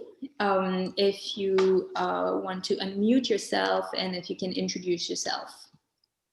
Hi, everyone. My name is Jacob Priley with State Senator Brad Hoylman's office. I just wanted to thank you for having this conversation tonight, and also to Nancy's point. Please feel free to use our office as a resource for questions and getting in touch with the governor's office. We have questions ourselves about this, so we would very much appreciate any sort of outreach, any questions that you have, and would be more than happy to facilitate that conversation. Great, thank you so much. It's much appreciated. And, we're really looking forward to working with our state elected officials on this issue. And I think it's going to be helpful to be able to convey a position of Community Board 5 to them and to other community boards, to hopefully have some impact on the bill itself, or the language of the bill. Moving on, we have a question from Barbara Blair. Barbara, you are allowed to speak, and you can unmute yourself if you want to introduce yourself and make a question, ask a question, or make a comment. Okay, thank you very much. I'm Barbara Blair. I'm the president of the Garment District Alliance. And I have a few comments on this proposal. We are kind of split on this. We have really serious concerns, extreme concerns. We also have areas where we're sort of aligned. So I would agree with you, Layla, the sort of overarching process is offensive, actually, but we'll put that aside for the moment. We have always been very interested in having housing, affordable or otherwise, in the Garment District, because the Garment District is not a 24/7 use right now. So we would like our streets to be activated. We'd like them to be animated. We'd like to have more restaurants and ground floor businesses that are actually productive beyond 7 p.m. So the idea of having housing in the loft buildings, Class B and C side street buildings, is very, very appealing to us because it would improve the neighborhood and the street life of the neighborhood. We are really concerned with this idea of converting hotels to any kind of a supportive housing scenario.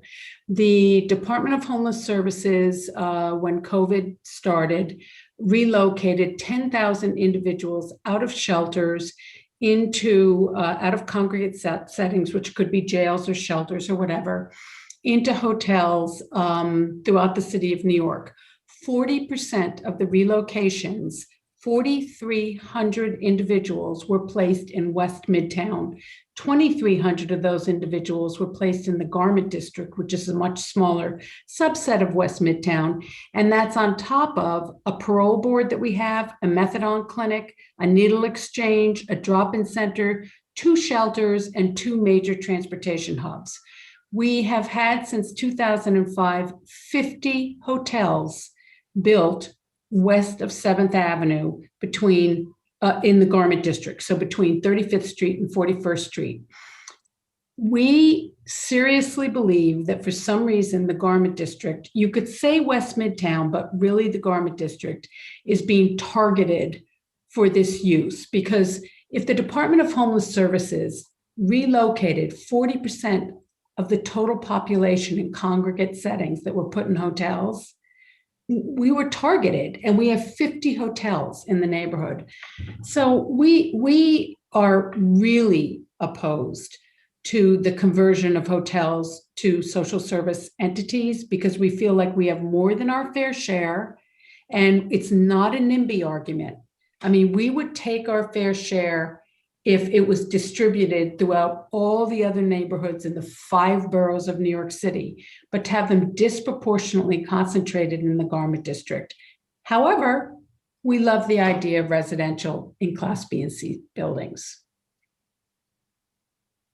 Thank you, Barbara. And, I'm going to take it. Well, actually, no, I'm not going to get out of line. Let's keep the process going. We will have time for comments.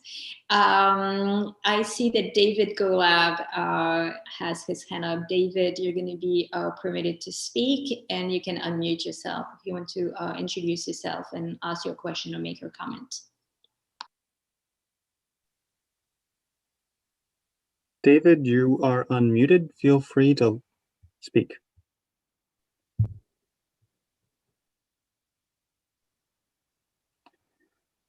We're not hearing you. There must be some technical difficulties. David, we cannot hear you. Now? Yes. Okay. So as usual, hi everybody. David Golab, I'm a resident of the district. As usual, great job, Nick. I was wondering if you could share your links to your information, because it's way more information than I've seen anywhere else. And I'm glad that Barbara was on the call, because she brought up some of my points way more eloquently than I could. But so some of my questions and comments are related to things that people said before. I've done some research into supportive housing just professionally, and it's not so much as just turning a hotel into a supportive housing. They will have to have kitchens, and it's not just a room. It's supportive housing is a development. So social services, and there's all different types of. So it's not just converting a hotel. The idea about who pays into the fund and how much. Going back to the supportive housing, DHCR has tons and tons of rules that providers have to abide by. So I'm wondering if they can skirt zoning laws. Do they have to skirt the DHCR laws that are meant to help people in supportive housing, but also the people who are impacted by the neighbors who are adjacent to supportive housing. Yeah, and I would like to know who pays into this fund and where it goes and so forth. Those are all good points. My main question is, can you share the information so that we can learn more about this proposal and how it moves forward? Thank you. I'll send what I have to the board office. I'll send it to Luke and he can distribute it. Yeah, thank you, David, and thank you, Nick. We can certainly make these documents available. You know, they're part of the budget. So you know, if you go to the state budget website, it's there somewhere. I'm not going to say it's easy to find. It's nicely buried, but we can certainly, you know, make it available and make sure that the board office can circulate this material. Moving on, Emily, UXN, you have your hand up. You're permitted to talk. And if you can introduce yourself again and go ahead with your question or comment. So you're permitted to speak, but you're muted. You need to unmute yourself.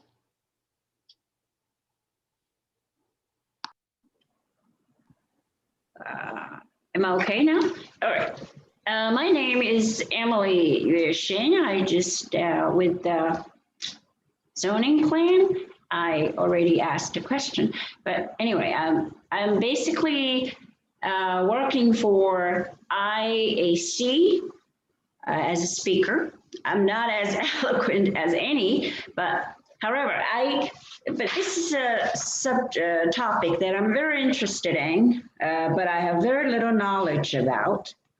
I don't know how about homeless issue.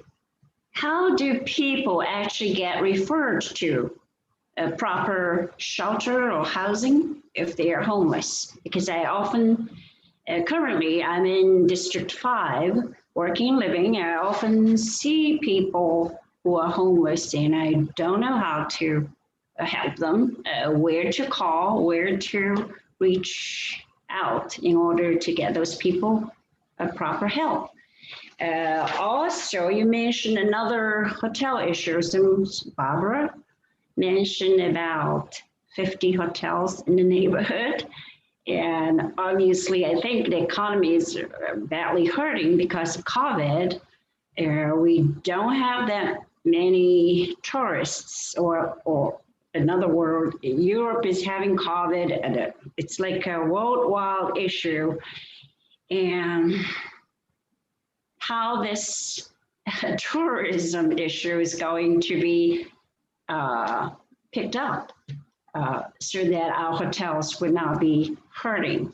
Perhaps that is why a lot of people that are supposed to belong to different sectors of housing, whether they are in jail or elsewhere, perhaps that's why it's in hotel. I'm not sure.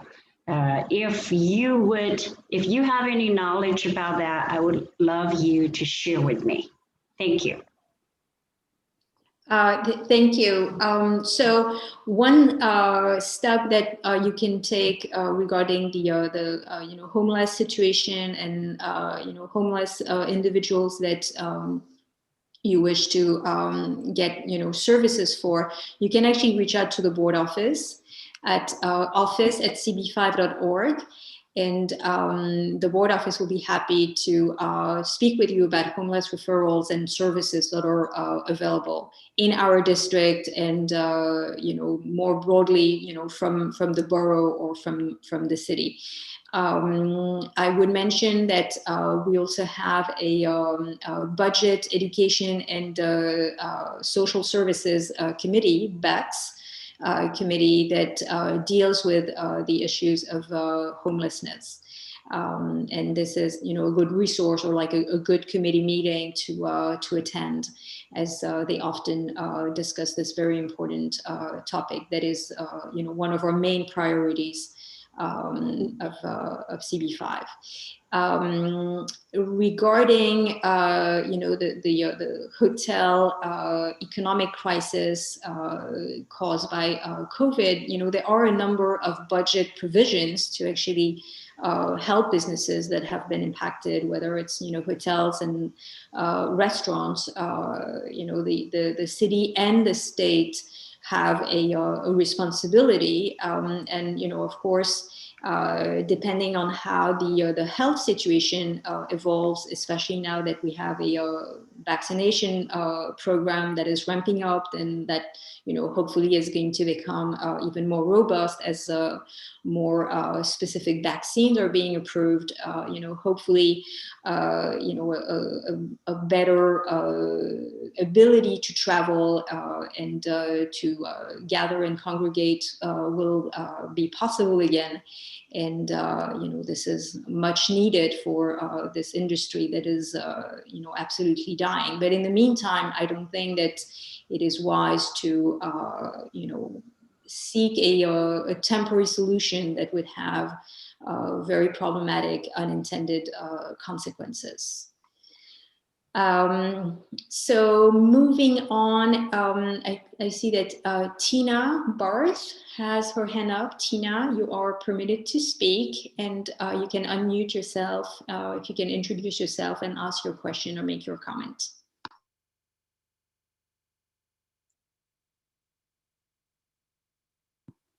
Tina, you are muted. Okay. Thank you. Got it. Thank you. Hello? Unmute. Okay. Hello? Yes, we can hear you. Go ahead. Okay. Thank you. Hello. Hi, I'm Tina Barth, and I'm a resident of 28th Street for about 40 years, having lived through Koch and the Martinique and the St. George Hotel when all the families were put into those hotels. And my children were in public school in this district at PS 21. It was, I'm sorry, PS 11 on 21st Street. And it was extremely difficult for the school to have such a huge influx. Also, there aren't enough play spaces, parks, that kind of thing to do such a huge jump in kids. It was an extremely difficult situation. That's one side of it.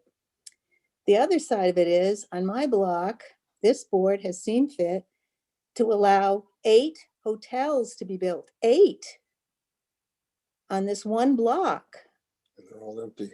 And now they're largely empty, but they all, the minimum size of the rooms is 350 square feet, which is the requirement for Section 8 funding.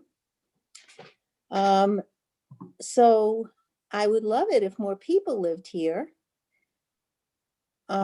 But I have a feeling we're going to lose our hotel rooms, and we're not going to get permanent people living here. We're going to get transient people living here, which taxes the services greatly in the neighborhood that is not built as a residential neighborhood, and you haven't backfilled all the parks and recreational spaces and other kinds of things. I'm also upset that the state feels it's perfectly all right to come in and basically take over the first half of this conversation we've had tonight about our great plans and how they're all interlocking and all of this. And then the state can just come in and say, whoops, I have a trump card. You should pardon the expression. Thank you. Thank you. Thank you. I think that the point that you're raising on the impact that homeless shelters that provide housing to families, bring onto schools is a very important one. Other questions or comments? Carolyn Garcia, you are now permitted to speak. If you can introduce yourself and make your comment. Good evening. My name is Carol Garcia. I'm a resident of CB5. I have a question regarding the use of Class B and C office buildings. Does the proposed legislation give the owner the right to demolish those buildings, or do they have to rehab?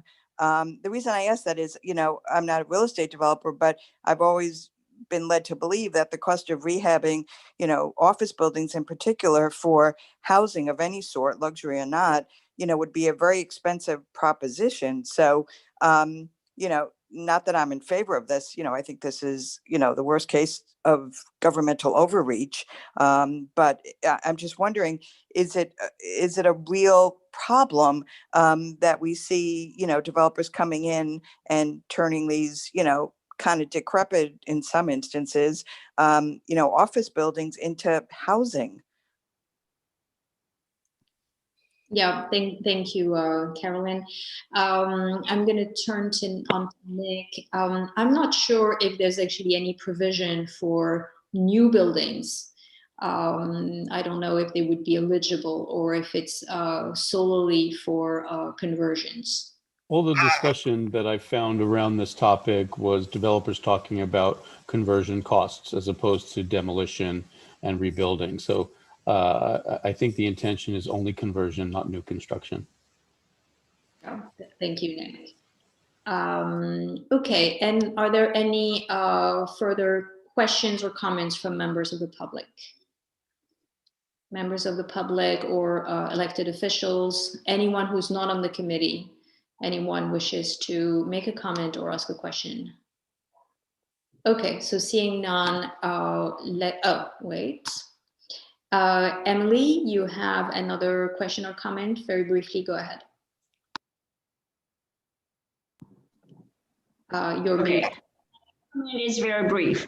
I think right now COVID is a negative impact on our hotels in the region, CBD5. And also I think because the technology,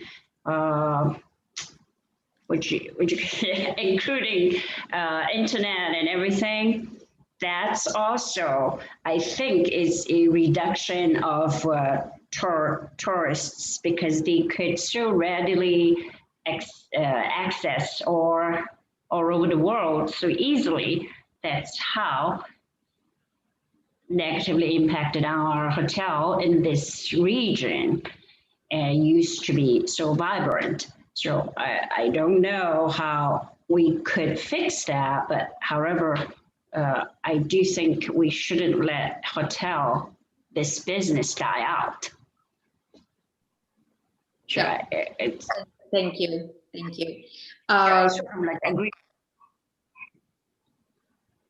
you, Emily. Barbara Blair. Barbara, you have a follow-up comment. You are permitted to speak. I'm sorry, I just want to clarify. When I said residential in Class B and C office buildings, I meant the existing beautiful loft buildings that we have on our side streets now. I do not mean for any demolition and rebuilding of new buildings. I'm contemplating mixed use in existing buildings, and there are no more building sites in the Garment District itself. They've been taken up completely by hotels. Yeah, thank you, Barbara, for the clarification. All right, any more questions, comments from members of the public? We really need to move the meeting along. Okay, so seeing none, let's move to business session. During business session, members of the committee discuss the matter. So I will start by saying that, once again, it is a bill. We don't have a requirement to comment, but I think that on this one, we really have to comment. It's really, really important that we have an official position. I think that on a variety of issues, we should really alert our elected officials, both the governor, obviously, but also our state elected officials of the issues that would bring to our district. I see that Dave Achilles has his hand up. Dave, go ahead. Okay, I agree with you about the overreach of the state in this particular situation. As much as I am for affordable housing, I have to agree with Barbara's outlook on what it could do to neighborhoods without giving the neighborhood the proper input. And lastly, I think if developers are happy and excited about this bill, then there's got to be something nefarious about it. So I look at this whole bill, the way they're ramming it through so quickly with a jaundiced eye. I'm not at all happy about it. Thank you. Nancy, you have your hand up. Go ahead. I do. I've jotted down a couple of notes, and if you'll bear with me, I'd just like to share my thoughts. I think, first of all, we're lacking clear, complete information. Secondly, I don't think we know the exact timeline of when this is going to actually go into effect, do we? Yes, we do, immediately. So as soon as the budget is passed. Well, the budget has to be passed first, correct? A budget is always passed. There's always a budget. Okay, so we need to know when that is and how much time we have to prepare. I would say to prepare whatever our response is, and we could try to do that tonight.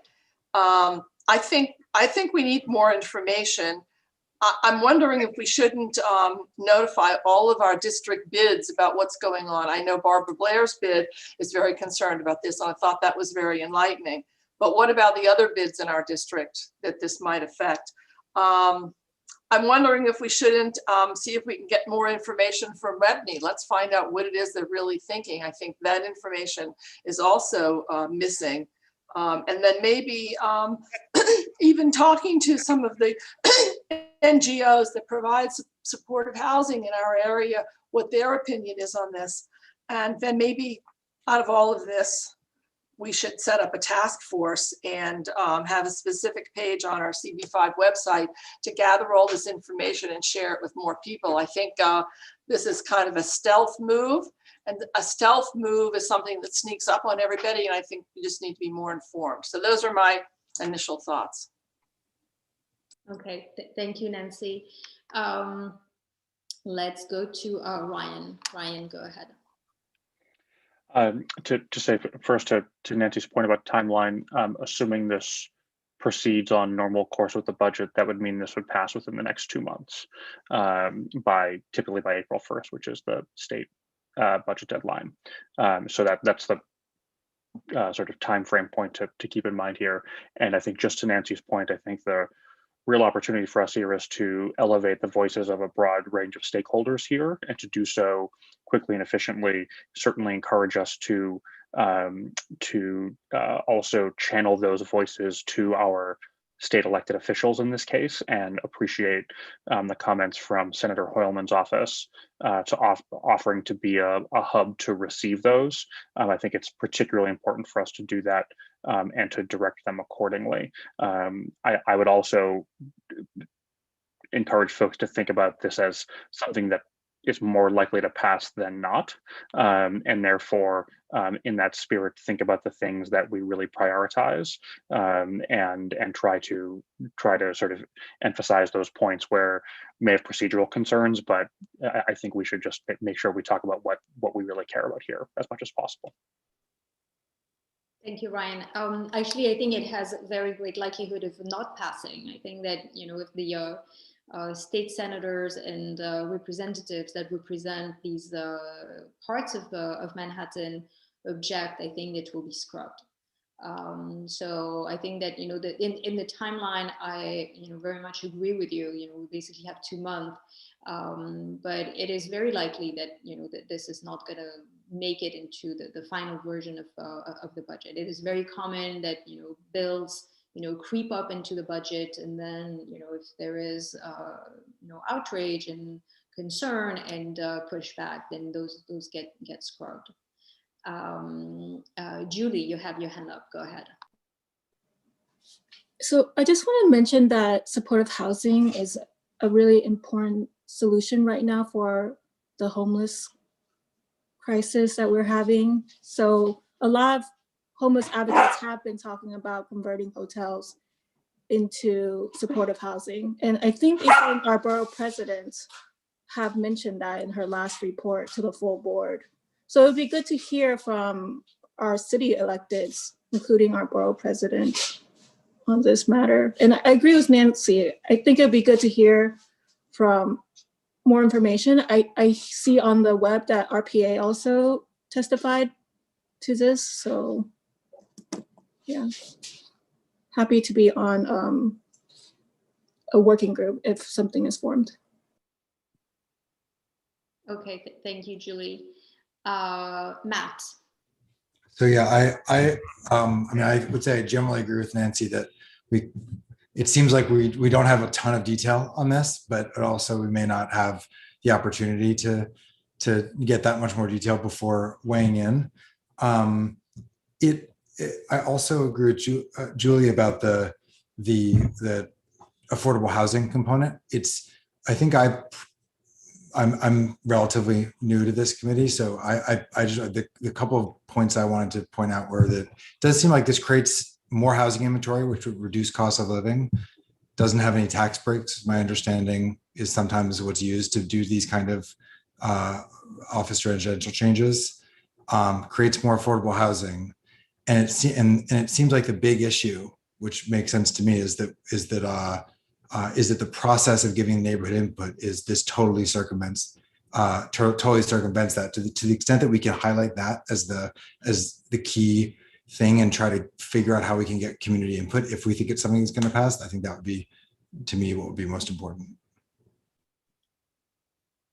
Thank you, Matt. Mike, you have a comment. I would just want to raise the idea that hotel jobs are normally a low skill job with room attendants, and many people have used that as an avenue to stop being homeless.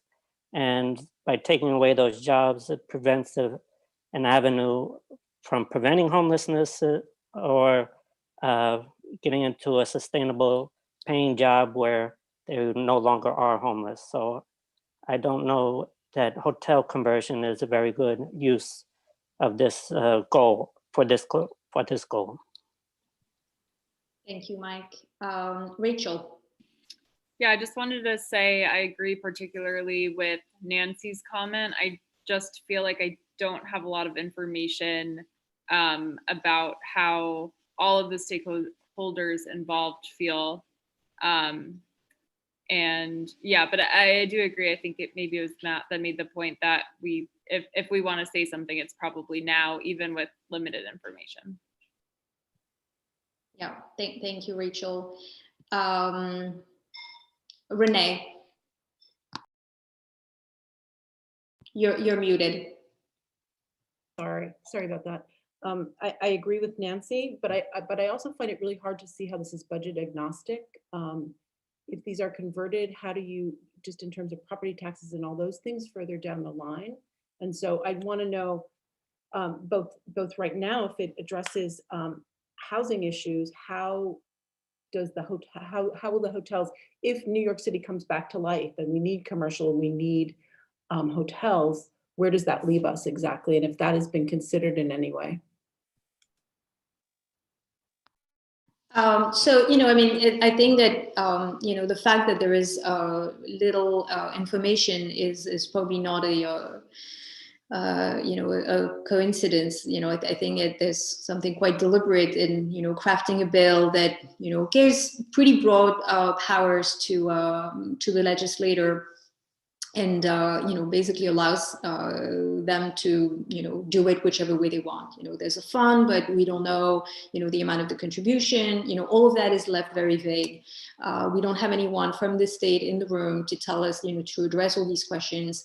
The budget is going to be voted within the next 2 months, and as much as it's wise to actually seek more information and to engage with the various stakeholders. In this one, the clock is really ticking, and I don't know that we're going to have the luxury of really reaching out to the state and getting information. And then what would we do with this information? It's like, where do we put the needle to say, well, if there is that much, then I think it's a good idea. But then if there is if the fund is less than a certain amount, then no, I can't.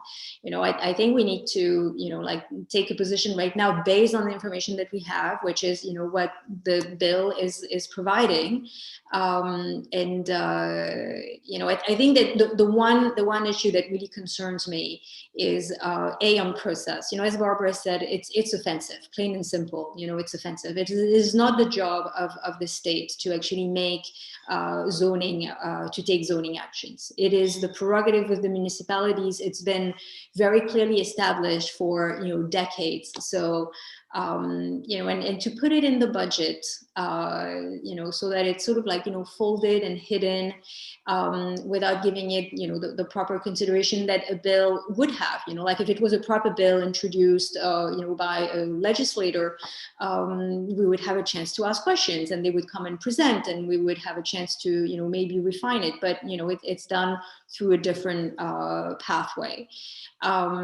So I think that it is important to actually take action now based on the information that we have. And I want to make sure that everybody understands that we're not getting on record saying that we don't believe hotels should be converted into supportive housing. We are on record saying that in the right instances, it is a very good step to take. It is not to say that we're not supportive of affordable housing. On the contrary, we are adamant in saying that CB5 lacks affordable housing in a way that is absolutely unacceptable. But this particular proposal is not going to get us what we need and what we deserve. And to the opposite, we are going to be overburdened with a number of negative impacts that this bill would have. So, I would be inclined to actually take a position right here and right now. It's a position that can be revised if we get more information and we feel that, there are some merits to the bill. But I think that right now, if we want to get the attention of our elected officials, of the governor, and of the other community boards, we will be well advised to, take a position and express it now. EJ. I agree with everything you said, Layla, and I'm glad that you have presented a tactical option for us. Obviously, we wish we had more information and we could wait. And that presents a tactical question for us, but I think you're correct that the best thing to do is to take a position now. And I 100%. Oh, you're breaking up, EJ. Sorry about that. I 100% support everything you just said in terms of taking a position now based on the lack of information we have, the horrendous process that this is going through, and the fact that this is not the correct jurisdiction to be dictating zoning for our district. So I would support everything that you just said. Thank you. Tristan. Hi, so I would just support the statements made by Nancy, Ryan, Julie, and Rachel about the need to get more information and feedback from key stakeholders before laying out our position, just how I kind of feel on the matter. All right, Nancy. Okay, so now that I've said this and I'm listening to what everyone says and I'm listening to you, Layla, I think we could do both. I think we could send something in right away for what we know, top of mind, what we think we have tonight, and then continue to try to get more information. But you're right, we have to take a position, and we have to do it as quickly as possible because our electeds will need time to do what they need to do to put the brakes on this in some way. So I'm modified my position a little bit now that I've heard what everyone else says. Is that okay that I could change my mind a little bit? But I want to do both. I think we need to do both. I think it's a two-pronged attack, if you will.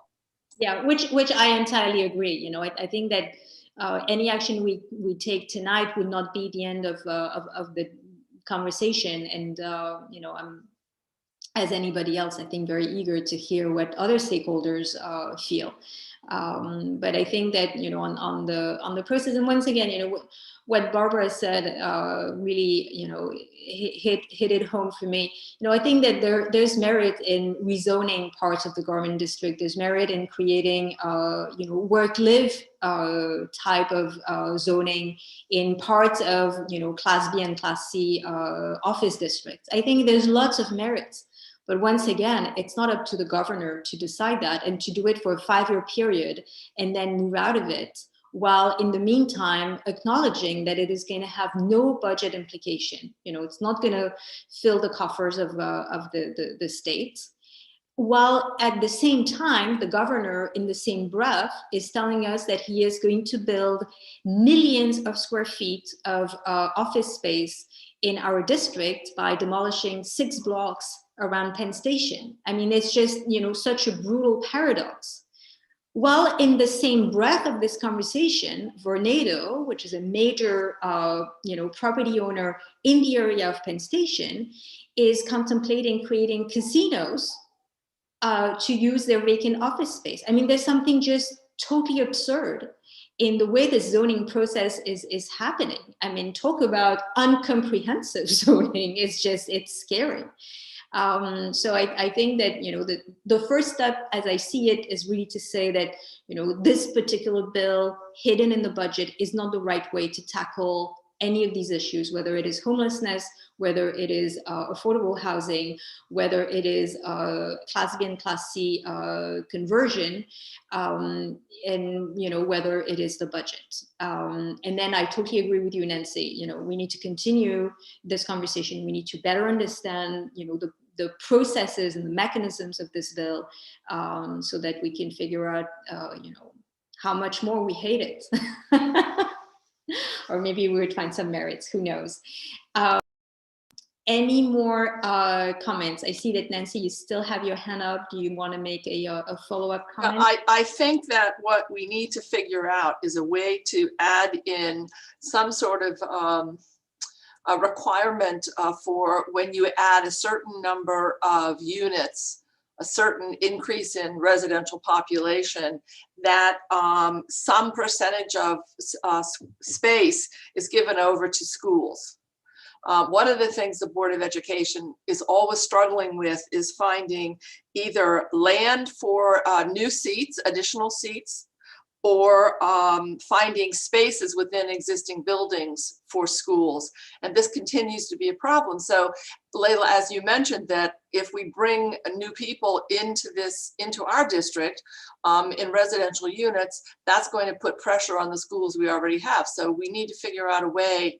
I don't know if there's a ratio of adding so many units would yield so many school seats. I don't know if we have a ratio like that. You may have that because you have worked on that in the past. I know. It's actually called Euler. And that's exactly what, you know, the environmental review process does. And, you know, if we are going to go this route, which once again, you know, I personally believe there are merits to going down this route, but not with a zoning override as proposed by the governor right here, right now. Okay, so, you know, if I read the room correctly, we're basically able to hold 2 thoughts at the same time. We don't like this bill and the way it is introduced and its mechanisms, but we want to know more, and we want to continue to engage on the issues of homelessness and affordable housing and zoning conversions. That pretty much sums up our lengthy and enthusiastic conversation, right? I see some head nodding. Anyone wishes to make a comment, or anyone who is not totally in agreement? Matt, go ahead. Is it possible to encourage, if there are merits that we agree with here, and it's really sort of about the process, can we suggest that whatever the appropriate body is, that is our community body, look at this also sort of specifically, so that there could be a change that's appropriate, if it's appropriate? I'm not sure I understood what you mean. What I heard the argument was, look, there's some parts of this that are maybe good, some parts of this that we maybe disagree with, but we definitely don't think that there should be just a blanket override, regardless of the merits of any individual point of this sort of budget decision. But that implies to me that there is a local community body that could take a look at these things or expedite their process, or I mean, that this is solving some problem that isn't getting solved at our sort of community level. Does that make sense? So, I think that it is the job of the city to, evaluate a rezoning to change the use of, specific buildings into, another type of use. Rezonings are introduced by, a number of stakeholders, very often it's private developers, but actually bids have the opportunity to introduce rezonings or work collaboratively with other groups. And I think it would be totally appropriate, if the garment district bid felt compelled to actually work on a rezoning. This is something that they've gone through a whole rezoning of the garment district already, but there may be a next iteration that would include some residential component, work live type of situation. I think, once again, the zoning is the prerogative of municipalities, and the state should stay away from it, and they should not tell the municipalities how the land should be used, what kind of construction should go, or what kind of use should be permitted. So, for those reasons, I think we should pass a resolution, stating that this is not the proper process, which once again, there's no comment on the goals that are being proposed. We may share those goals, but at that point, it's really irrelevant. We believe that the process and the mechanism are improper. Renee. Hi, I just want to say I agree with you, Layla, and I can't get over the irony of the previous presentation talking about how communities should have a role in all of this, and all of the impacts should be evaluated. And now we're looking at something that just says, nope, we're just going to change everything. So I think the juxtaposition of those two presentations it sort of says it all. Yeah, it's striking. Okay, so I would like to make a motion to recommend, I don't know if it's a denial of the bill, given that, it's not really an application, but, a vote opposing the bill on the principle and the modality and the mechanism that the bill would provide. Second that. Thank you. Are there any questions or comments to the motion? Is everybody clear? Okay, I see head nodding. All right, so our only vote of the evening. So a vote yes would be to oppose the bill in section L of the state budget. Dave. Yes. Nick. Yes. Julie. Yes. Aaron. Yes. Nancy. Yes. Mike. Yes. Tristan. No. Matt. Yes. EJ. Yes. Renee. Yes. John. Yes. Rachel. Yes. Ryan. No. Was that a yes or a no? I'm sorry. No. No. Okay. Sorry. And Layla, I'm a yes. Okay. So the motion passes. And so we will draft a resolution And this will be reviewed by the full board next week and shared with all the state electeds. In the meantime, I think we need to continue to engage with the various stakeholders, including our state elected officials, to continue the conversation. So with all of that said, I think that concludes our meeting. So the meeting is adjourned. Thank you so much for all your hard work, and I wish you a good evening. Good night, everybody.